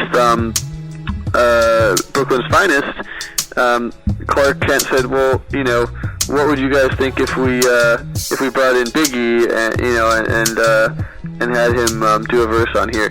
And Damon Dash basically said, "I don't want to pay him, and I don't want to pay Puffy, and I don't want any part of it." and Clark Kent said, "Well, what if we could get him to do it for free?" And they were like, "Okay, fine, whatever." So Clark Kent excuses himself to go to the bathroom, instead runs downstairs, gets Biggie out of the car, brings him upstairs, and says, kind of ta-da, and that was how the introduction was made. So Jay-Z and Biggie talked, and Jay-Z decided that he was on board, and he went back into the booth, and he re-recorded his verses, leaving spaces for Biggie to insert his, and then they played it back for Biggie, and Biggie said, "Oh man, I have to go home and really think about this, before cause this is some seriously good stuff, and I want to make sure that my response is equally good. So Big E went home and thought about it, and then he came back in and laid his verses, and that's a song that you hear today. But before they left, they said, Clark Kent said, well, what about a chorus? And they said, scratch something, and then they walked out, and so Clark Kent came up with the hook that you hear in the song today. So you got a lot of little stories like that in the mix, which, again, for my people who are straight up music heads, is, definitely dope. And some things it's nice to see almost re-brought back from that period of time. I think a lot of us were reading Vibe magazine and Source and stuff like that for our hip-hop, and still being able to discover little stories like that in the mix that make things exciting. Now, one of the things that I think for people, regardless of how they feel about Jay-Z's music, is they know he is a supreme businessman. And to a degree, probably has one of the most enviable positions right now in terms of his synergy with the music and all the extra side business and things that he's into.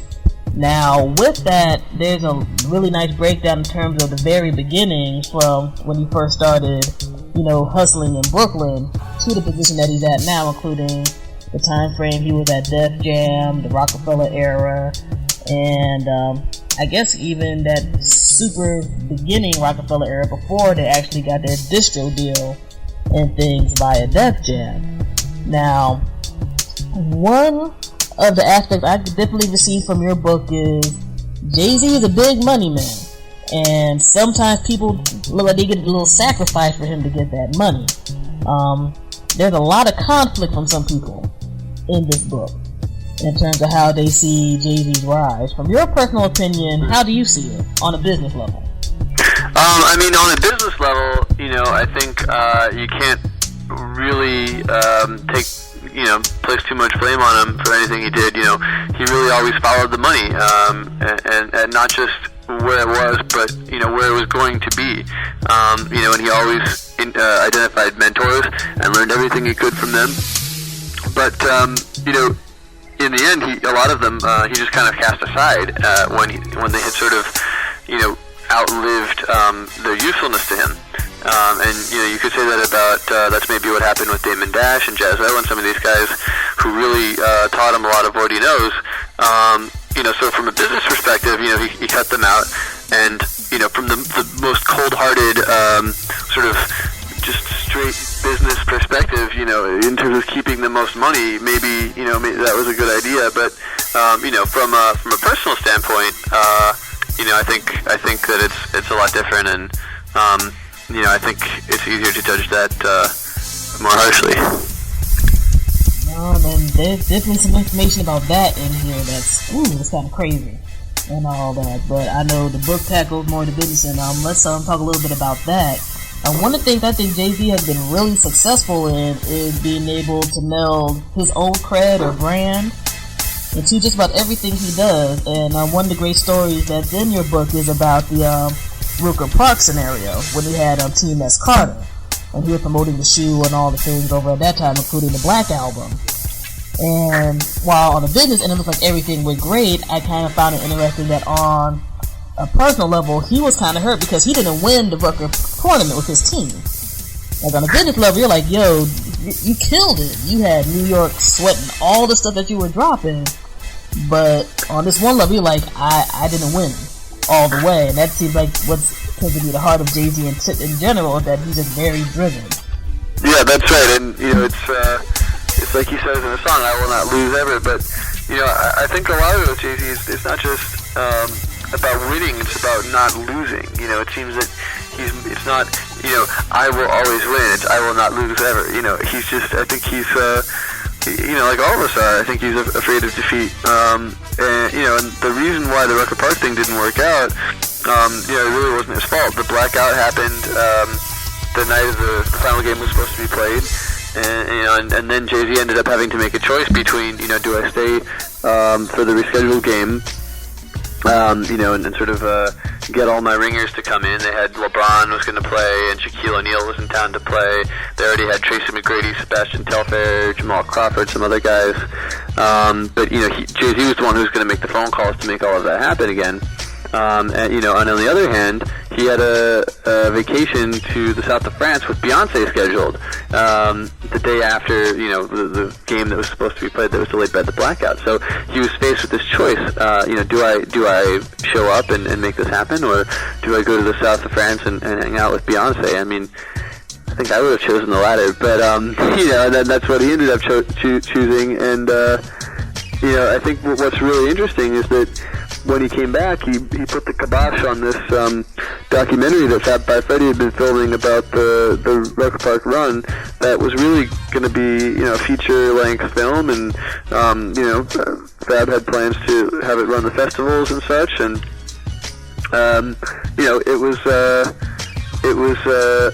he didn't want it up there because he just didn't want to be seen as anything other than totally victorious. Even though probably a lot of people couldn't have blamed him for what he eventually decided to do. So I think it really says a lot about his desire to win and his desire to be perceived a certain way. And in the end, I think a lot of people don't know about a lot of his failures, and maybe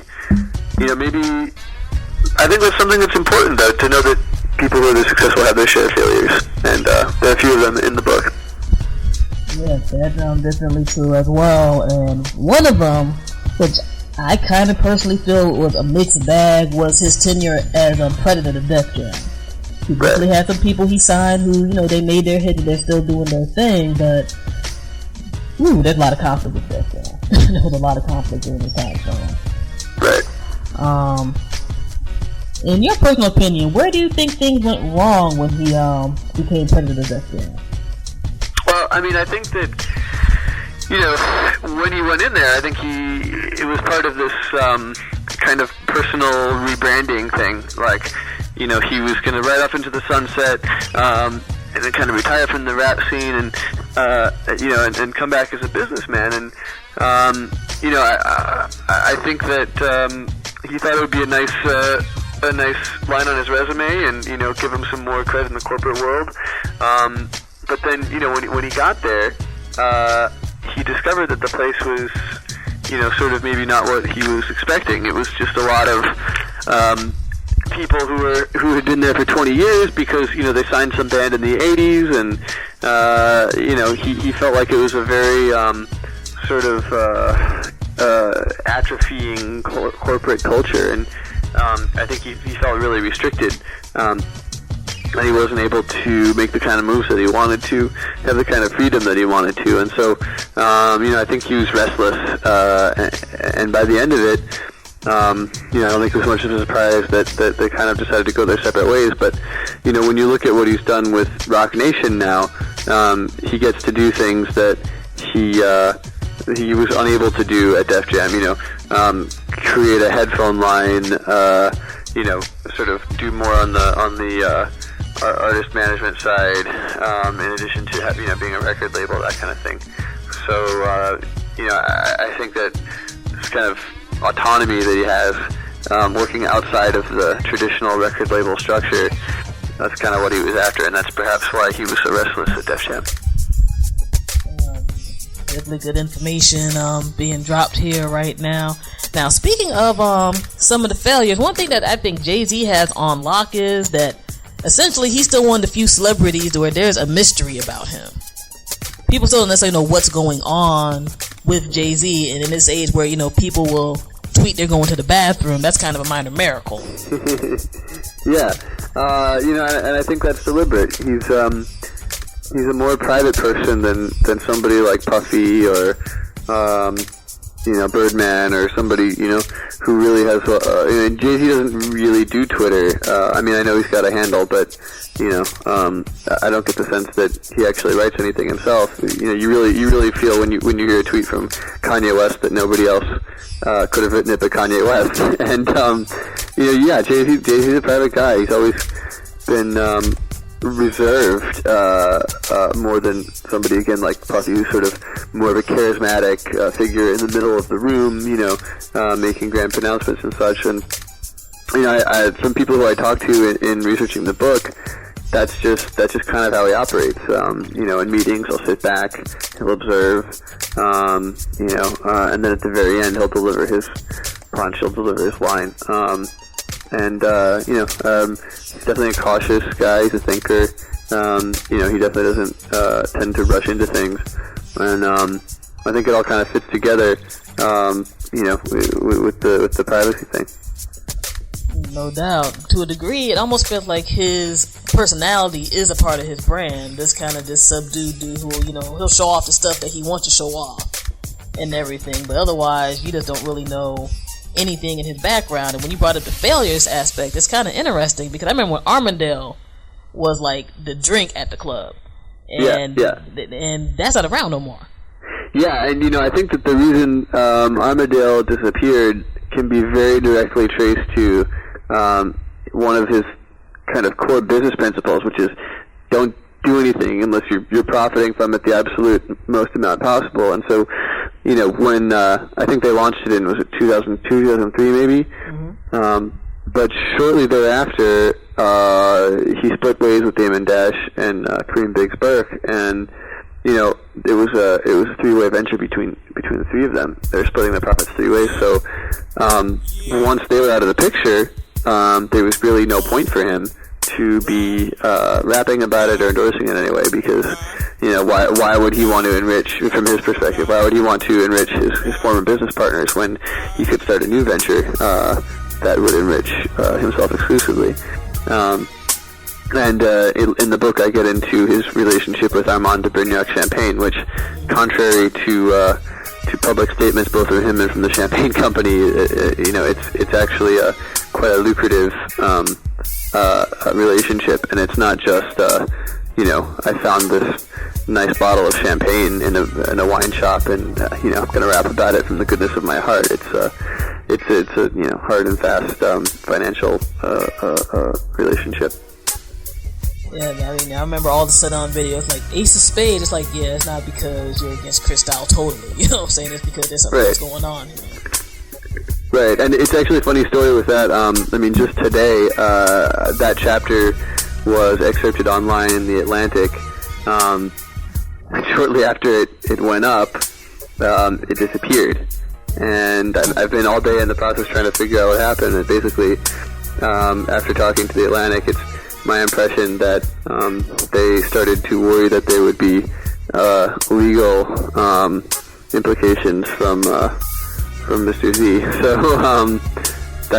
it's been a pretty interesting afternoon on that front.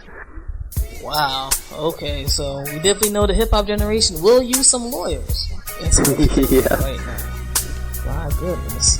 Alrighty. See, we got the first scoop on that right now. So FuseBox Radio, y'all know how we do.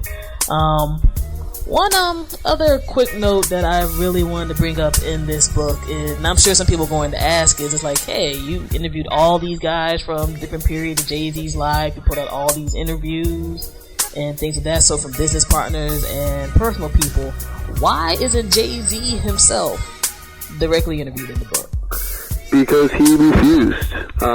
He was the first person who I went to as soon as I got the book deal. Well, not him personally, I went to John Manilli, who he'd been kind of his point man for the coverage I've been doing at Forbes, and so I sat down with him at the Rockaware headquarters in Midtown, and I gave him my pitch, which was, we're writing this book about Jay-Z.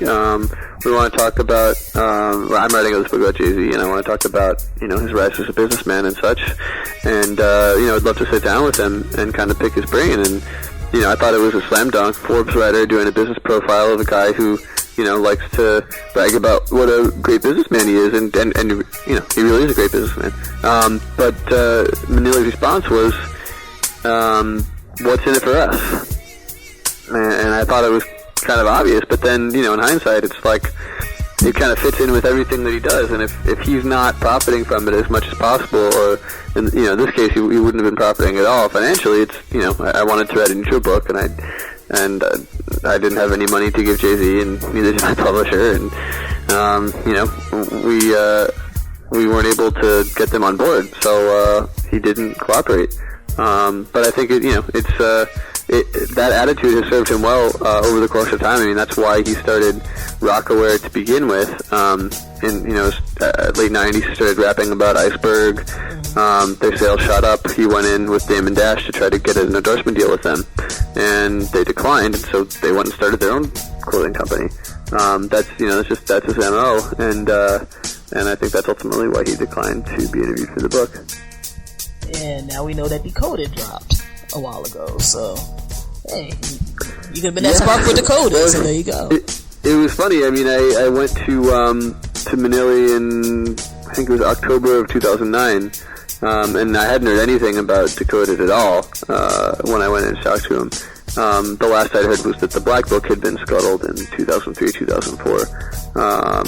And sure enough, a few months later after that meeting, after they decided not to cooperate, I started to hear rumblings about Decoded, and then, a year later, boom, there it goes, a couple months before mine, and, I can't prove it, but I feel like a lot of the stuff in there may have been repurposed from the Black Book.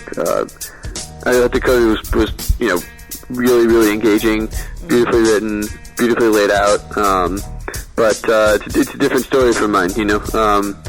My story is kind of how he got there, the business side, and Decoded is more, autobiographical. Suppose it's what happens when you have the guy who's living it, writing it. But it's a great story that Jay-Z has, and I'm honored to tell it, even if he didn't want me to. Alrighty, and definitely a great way that you laid it out. The information is really on point. There's notes in there, so it's not like Zach's just pulling some quotes out of his head and putting it on there. So it's not like a tabloidy book or nothing corny like that. And it's a very, very good read, and it's really enlightening, especially for those who want to see that behind the scenes information in terms of what happens with the business end. So in other words, you definitely see that Jay-Z's not just bragging for fun on a track talking about, 1 million, 2 million, 3 million, now I got 80 million. There's a reason why he got 80 million around about it. And, that's up in this book. And I definitely think one of the best lessons from this book, again, whether people really like Jay-Z musically or other stuff that he does or not, is that he, in his business moves, seem to just be very independent-minded and very do-it-yourself. Like when you brought up the iceberg example, the clothing company doesn't want to support me, well, then I'm going to make my own clothing company. Back when they first had Reasonable Doubt, some people might not know, Reasonable Doubt had to go through 2 rounds to get released, to the point where we know it right now. They did a negotiation where he was able to get his master's Reasonable Doubt and not have to, do a kickback to the small independent label that was trying to do it, and so forth and so on. I think that with Jay-Z's story, the independent hip-hop mindset still lives. He's just doing it more on a grand scale, and we really appreciate you writing this book to break it down in that way. No, thanks so much. It was a pleasure to write it, and it's great to get all that information out there. And I think as I was starting to say before, I think a lot of people maybe think that guys like Jay-Z, when they come up and they make it this far, that they didn't go through any failures to get there. But I think that some of the greatest entrepreneurs in the world fail more than they succeed, at least at first. And I think for all the entrepreneurs out there, it's a great thing to know. It's a great thing, maybe you're having a hard time with your idea or whatever it is, but failure is a part of success, and I think that's the part of Jay-Z's story that he leaves out. But ultimately, I think it's very human, and I hope it's helpful to some people. Indeed. And also, too, Jay-Z probably has some of the best PR in the world because everybody's not in his business, and we know way more about his successes than his failures. So, get good PR to entrepreneurs so people can know what's going on and what's up. For yourself, definitely we want everybody to go ahead and check out and purchase Empire State of Mind, how Jay-Z went from the street corner to the corner office. It's in the bookstores now, Amazon, all those other good places. Click on it, buy it. I'm not going to recommend a book that's subpar or anything over here on the FuseBox Radio. How can people go to your website? Because you have a lot of great links to your articles and other stuff too that I think people who are business minded in the hip hop generation definitely should check out. Sure, you can just go to jzbook.com, and there are all sorts of links up there to everything about the book, and you can also buy it in your friendly neighborhood bookstore. And how easy is that to remember? jzbook.com. I'll be kind of mad if somebody's like, I don't know how to get to the book. jzbook.com. It's a book about Jay-Z. Very, very. I thought it was easier to remember than Empire State of Mind. How Jay-Z went to the street corner from corner office by ZachO'MalleyGreenberg.com. So. Yeah, because I'll tell you the truth, I wouldn't have typed that in. It'll be like, okay, we're going to Google this and see if anything pops up. And can you give the people your personal website that has your Forbes article links and stuff as well? Yep, it's Z.O. Greenberg. That's ZOGRENBURG.com. You can also find me on Twitter. My handle is Zogblog, ZOGBLOG, and that's also got links to both of the websites up there. All right, so definitely check everything out. Definitely, again, Empire State of Mind, how Jay-Z went from the street corner to the corner office. We just interviewed the author, Zach O'Malley Greenberg. Definitely an awesome book that's, worthy of buying. It's not going to make you go sleep when you're reading it. It's not going to knock somebody out if you throw it upside their head.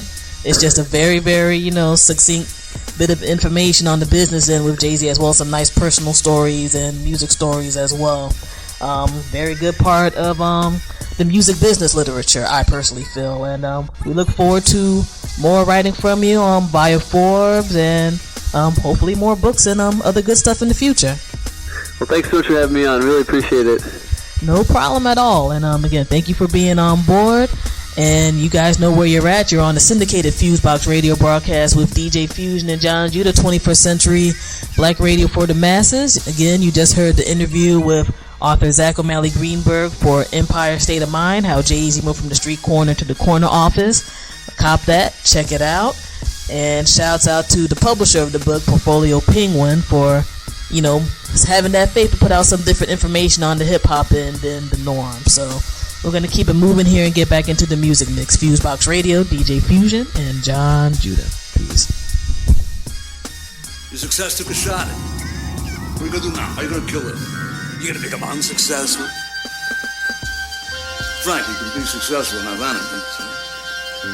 Be unsuccessful, too. And we can have friends.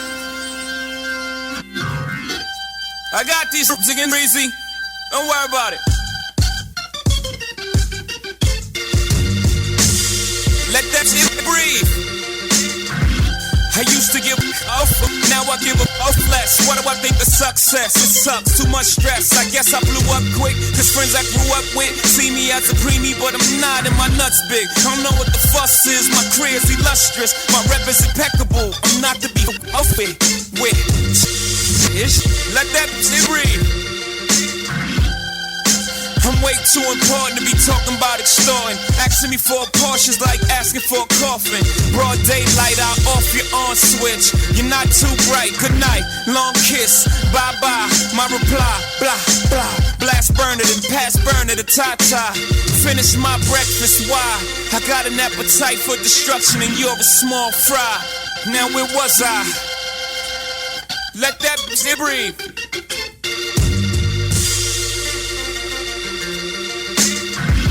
I used to give a ish, now I don't give a ish more. Truth be told, I had more fun when I was pissed poor, I'm pissed off. And this was success all about a bunch of chickens acting like this with big mouths. All this stress, all I got is this big house. Couple cars, I don't bring half of them dishes out. All the say spade I drank just to piss out. I mean, I like the taste, could've saved myself 6 hours. How many times can I go to Mr. Chow's? Towels, no boo, hold up, let me move my bowels. So this shit on y'all niggas again. OG, tell these boys. Come on. Okay. I got watches I ain't seen in months. Apartment at the Trump, only slept in once. Said Hova was over, such dummies. Even if I fail, I land on a bunch of money. You ain't got nothing for me. Nas, let that shit breathe.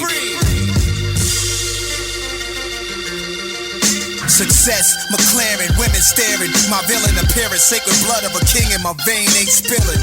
Ghetto Othello, sugar hero mellow, Camaro driven. I climax from paper, then ask why is life worth living?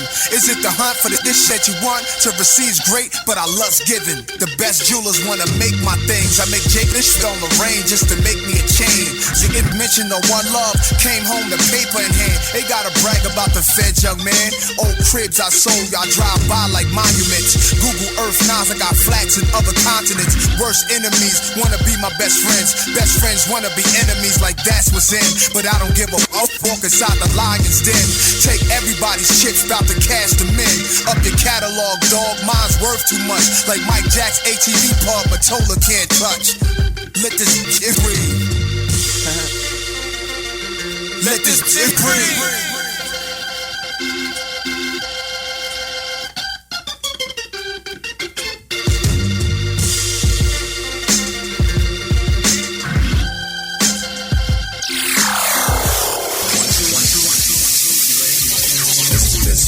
What's up, everybody? It's your boy right here, Lamar Blackman, and this is Direct Effects, The Jump Off, your hottest daily 5-minute dose of entertainment and college news, brought to you by the Black University Radio Network.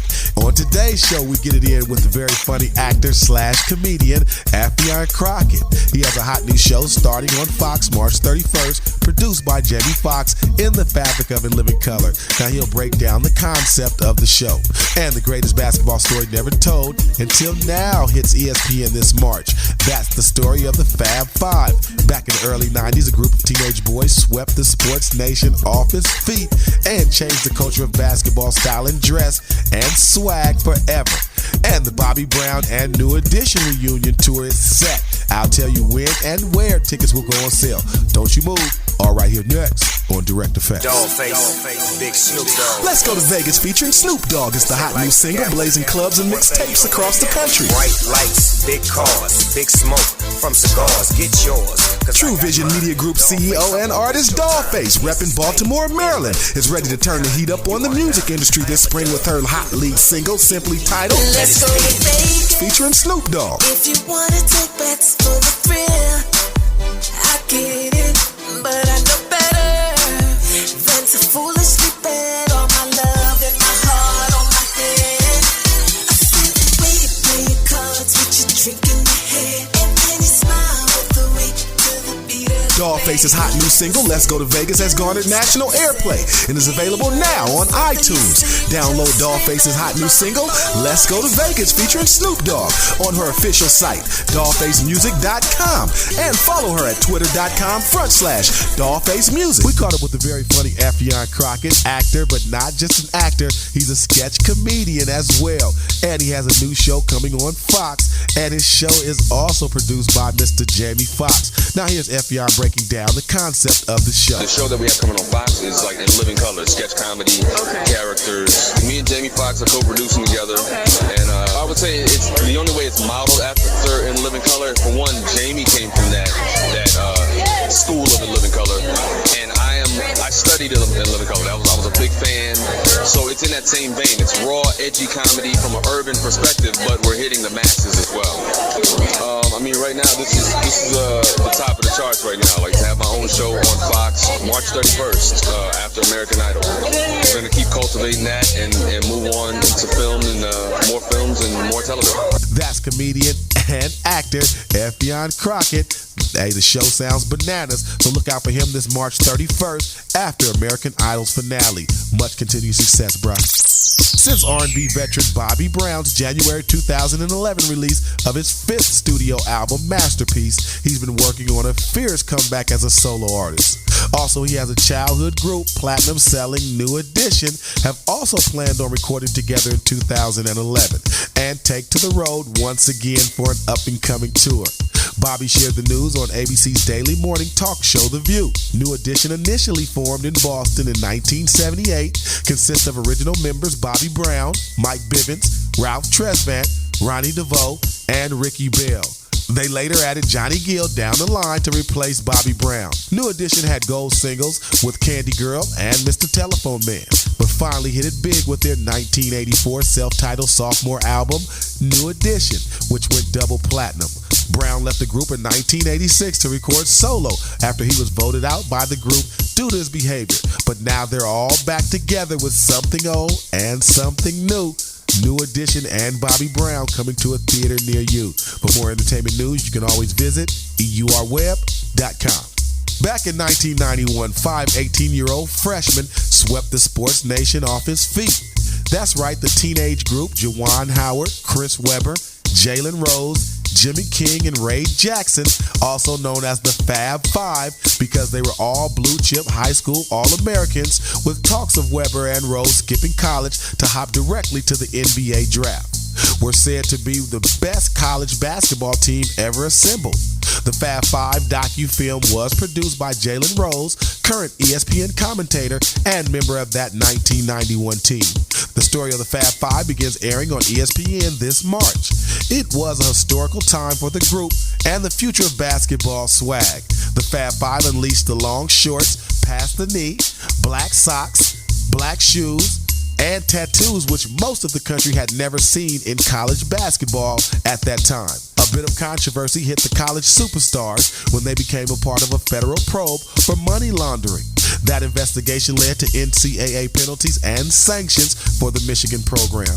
Although the Fab Five never won an NCAA title, they lost the title game in both 1991 and in 1992. But many sports writers regard the Fab Five as the best college team ever assembled. Check out the greatest basketball story never told until now, the Fab Five. For more entertainment news, you can always visit EURweb.com. When urban entertainment news breaks, it's already waiting for you online at EURweb.com. That's www.EURweb.com.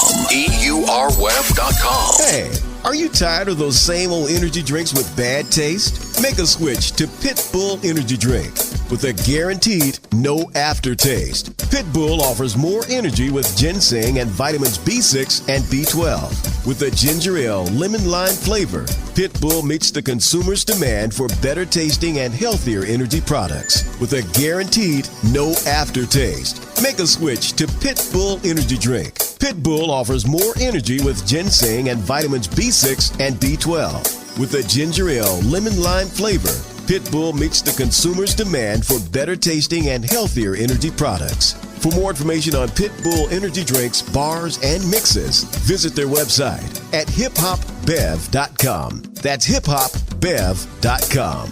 Online orders available at hiphopbev.com. That's going to do it for this edition of Direct Effects, y'all. It's a wrap. I just want to say thank you for all the campuses that are airing the show. And we'll be out on that Black College Pitbull Energy Drink Spring Tour, giving away Pitbulls, t-shirts, music, all over the country. All you got to do is visit hiphopbev.com or burn1.biz to get that route. Until next time, it's your boy right here, Lamar Blackman. Let him go. Listen to Direct Effects, boy.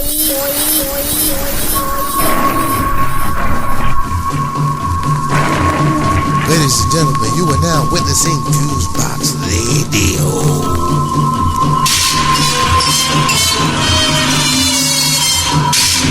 Yeah.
right here on the FuseBox Radio.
You are now listening to the FuseBox with John Judah.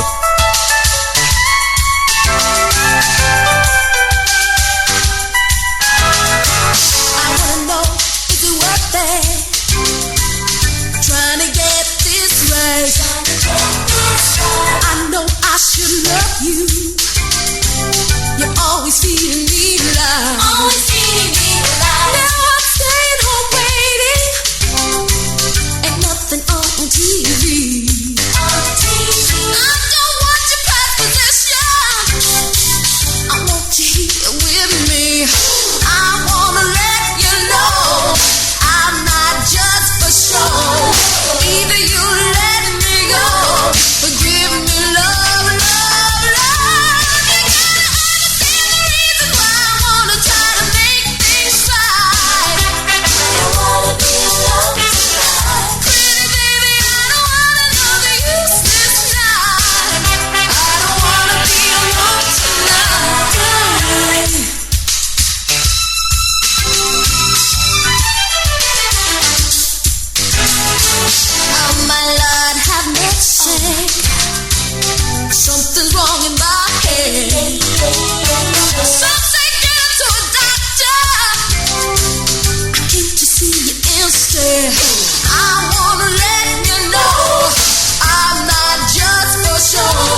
You are now listening to FuseBox Radio.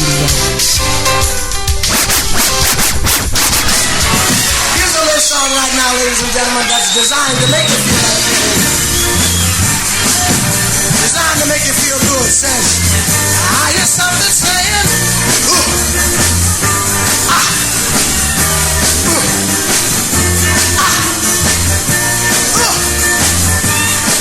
oh yeah.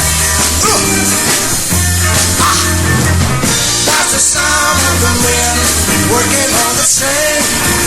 The game. That's the sound of the men working on the train. Gang. All day long they're saying, yeah.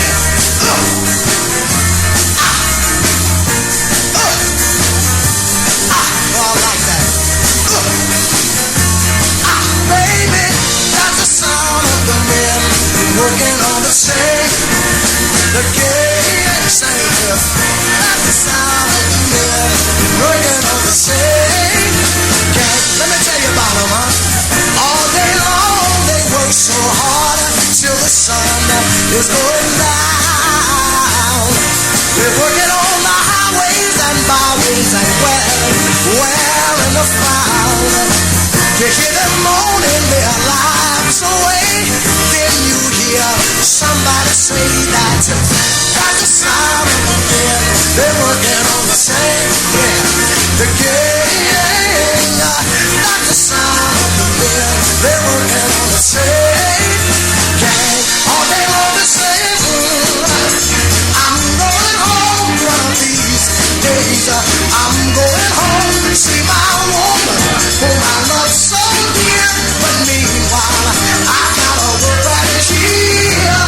That's the sound of the men. They're working on the same. The game, that's the sound of the. Look, everybody help me sing this thing, huh? Everybody help me do it. Come on, everybody help me.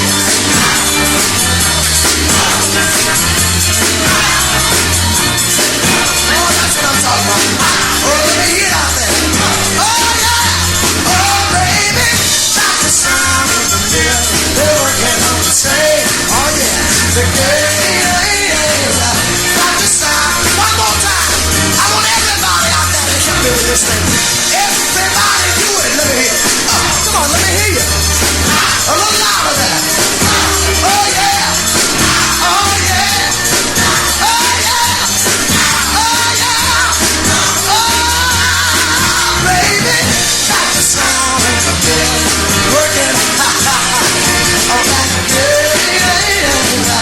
That's the sound. We better quit working on the same.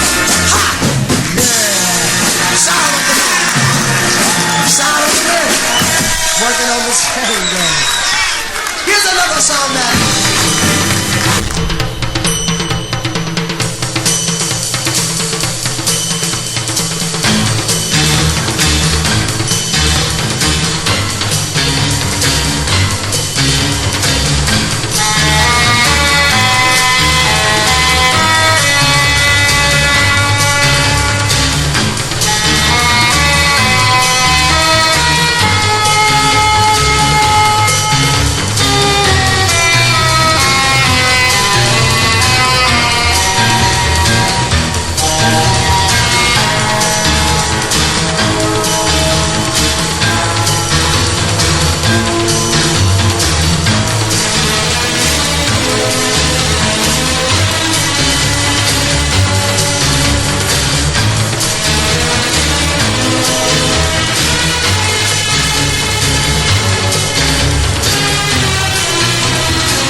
Wait till Otis sees us. He wants us. It feels so good to be back here at the Death Delay Club. We like to do for you now a tune entitled Shamalama Ding Dong. So hit it.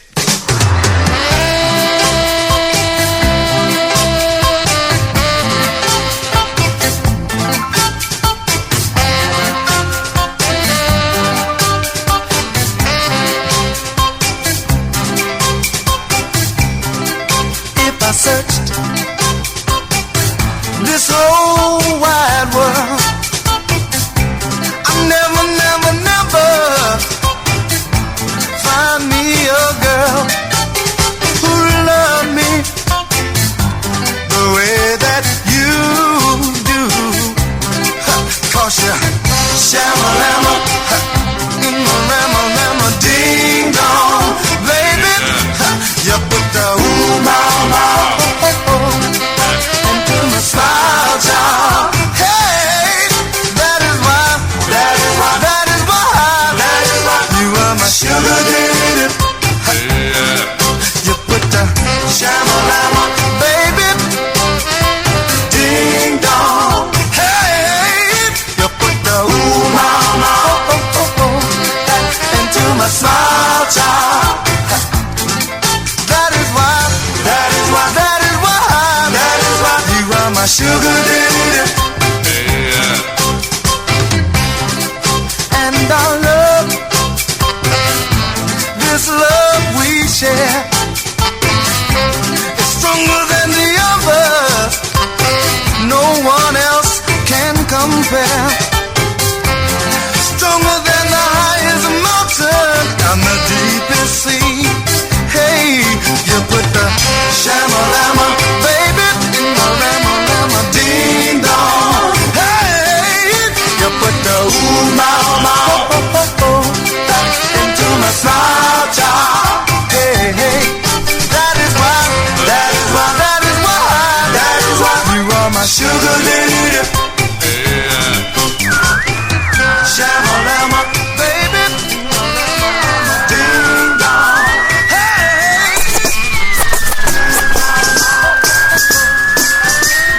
You are now listening to the FuseBox with John Judah.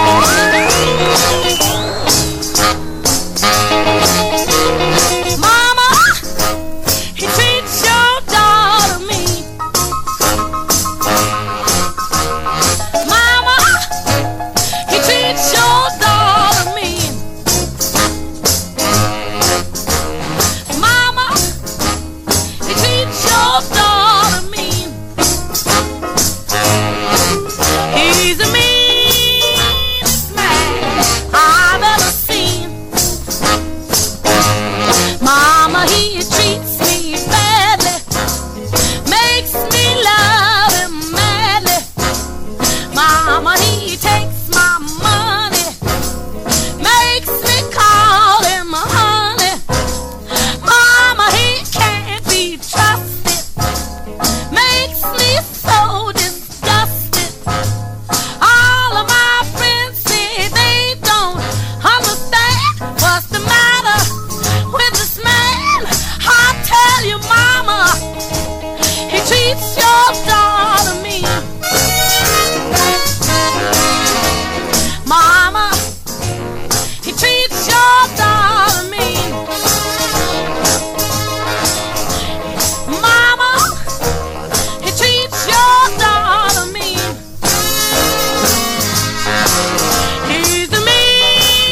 Radio.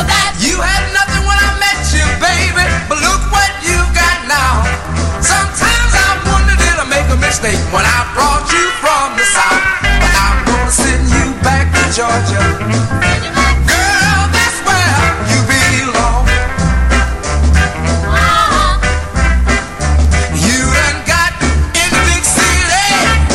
You done started doing me wrong.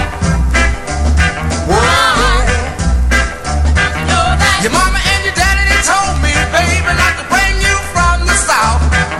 They brought you to the city when you was just a child, and the bright lights drove you wild. But I'm gonna send you back to Georgia. Girl, because you don't know a thing. Now when I first met you, baby, you couldn't even read or write your name.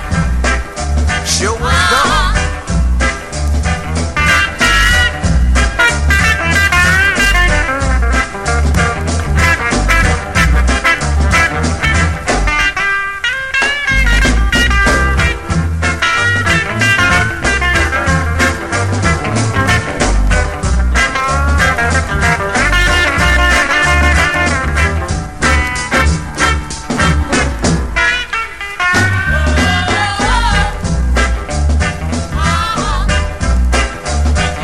You run the streets with your bald head, trying to play the high class game. You run the streets of all day and night.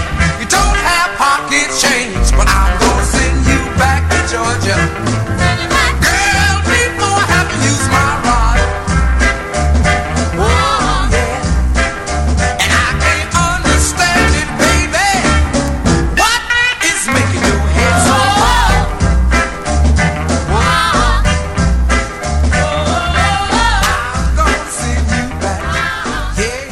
You are now listening to the FuseBox with John Judah.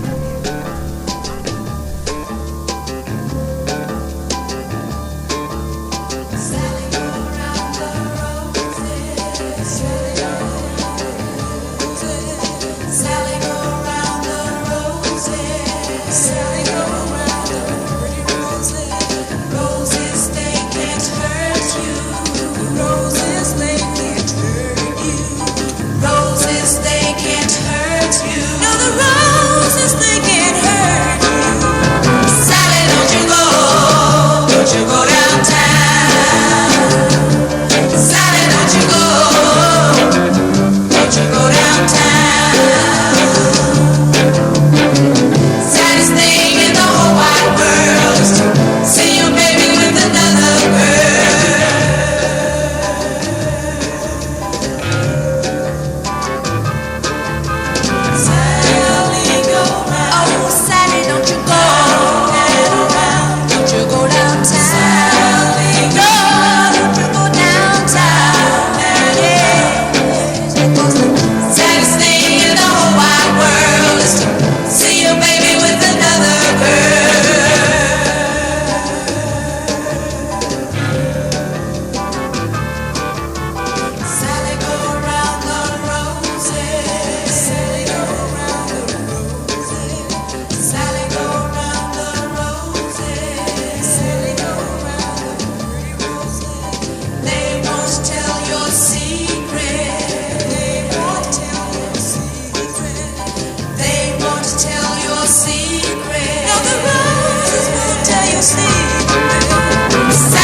girl.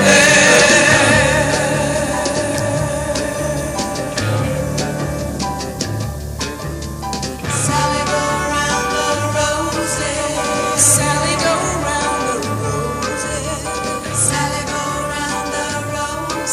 You are now listening to FuseBox Radio.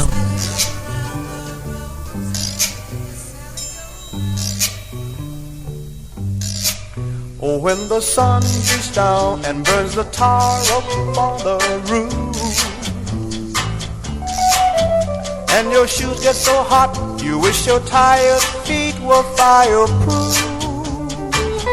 Under the boardwalk, down by the sea, yeah, on a blanket with my baby's where I'll be.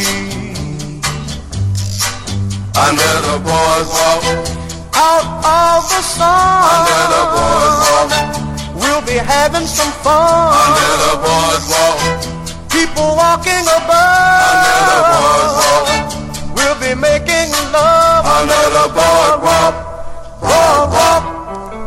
From the park you hear the happy sounds of a carousel. You can almost taste the hot dogs and french fries they sell. Under the boardwalk, down by the sea, yeah, on a blanket with my baby, that's where I'll be. Under the boardwalk, out of the sun, under the boardwalk, we'll be having some fun. Under the boardwalk, people walking above. Under the boardwalk, we'll be making love. Under the boardwalk, boardwalk.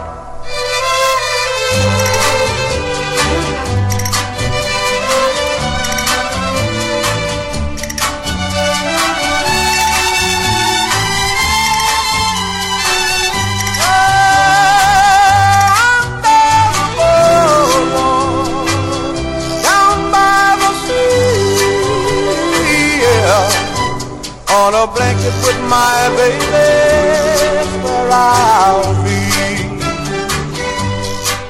Under the boardwalk, out of the sun, under the boardwalk, we'll be having some fun. Under the boardwalk, people walking above. Under the boardwalk, we'll be falling in love. Under the boardwalk, boardwalk. Right here on the FuseBox Radio. The closer you get, the better you look, baby. The better you look, the more I want you.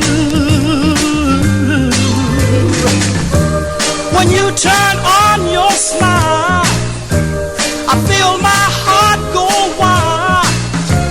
I'm like a child with a brand new toy, and I get the sweetest feeling, honey, the sweetest, baby, the sweetest, loving you, yeah. The warmer your kiss, the deeper you touch me, baby. The deeper your touch, the more you thrill me. It's more than I can stand. Girl, when you hold my hand, I feel so grand that I could cry. And I get the mama, the sweetest, baby, the sweetest, loving you.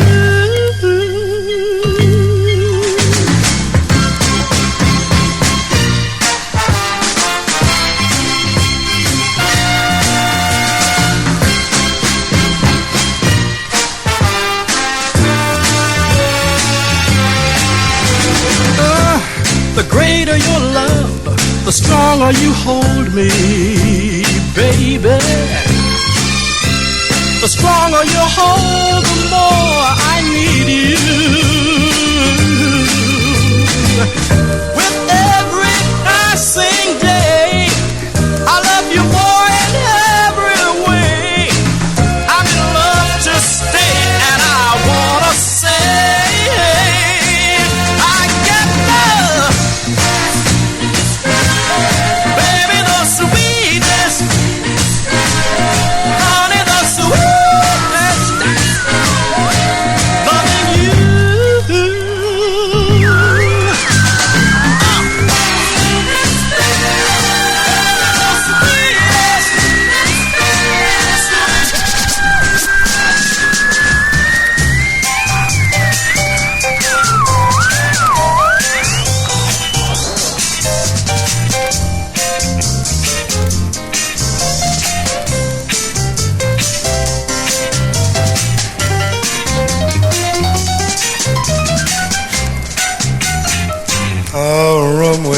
windows, a room without doors, a room with no guide, but I can spy the charms that are yours. Like being marooned on an island far from civilized shores. You and me in a room without windows, I mean a room without doors. No bells will be ringing, no telephone calls. In our little well-secluded cell of ceiling and walls, while dozens of males sit and chew their nails and hate me because I am yours in a room without windows. Wow, a room without doors. If they say, friend, how would you like to spend the long hereafter? I tell them what we're after is a one-way ticket to a room without keyholes and a room with no view.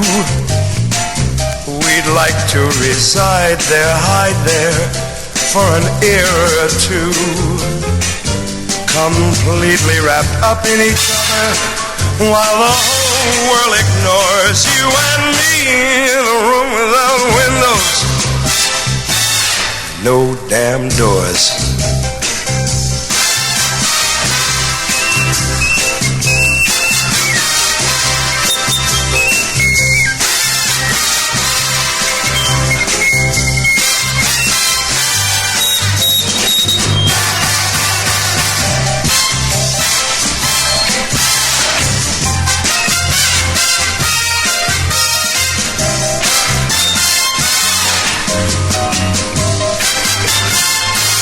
A room without keyholes and a room with no view.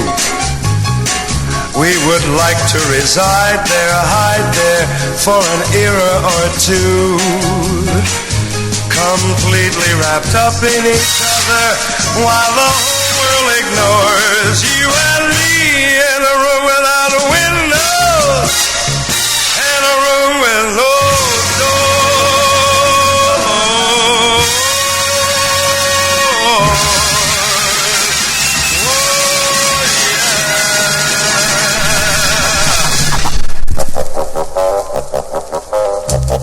You are now listening to the FuseBox with John Judah.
You are now listening to the FuseBox with John Judah.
You are now listening to FuseBox Radio.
Radio.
right here on the FuseBox Radio.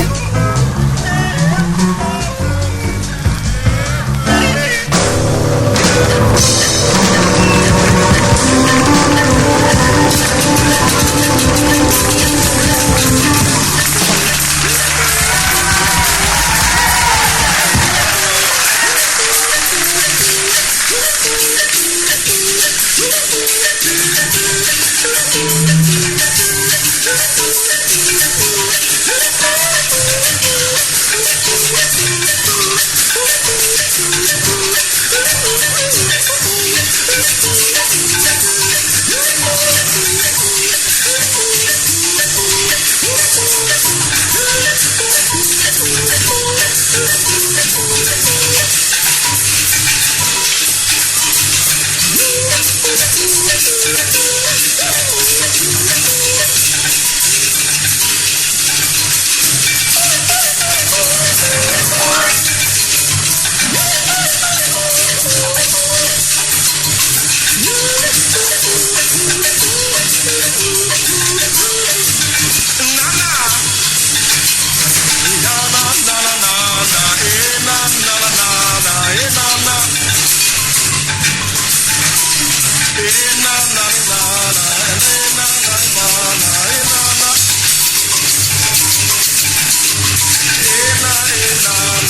You are now listening to the FuseBox with John Judah.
Antelope and lion peacefully sleeping.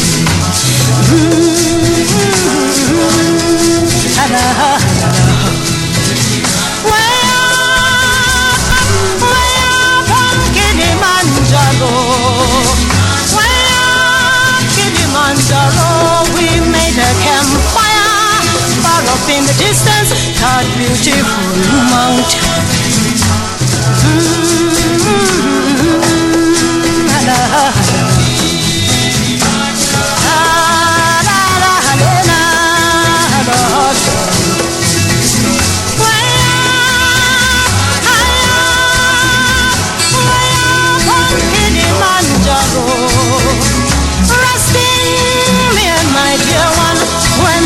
Drums are throbbing, time to go out hunting, Kilimanjaro.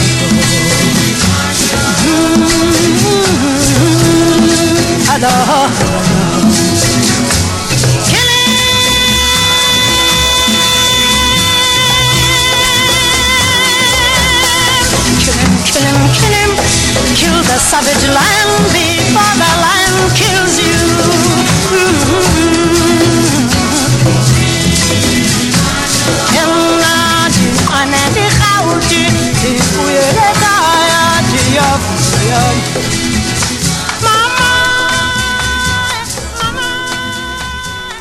I think you'll agree, it's dynamite.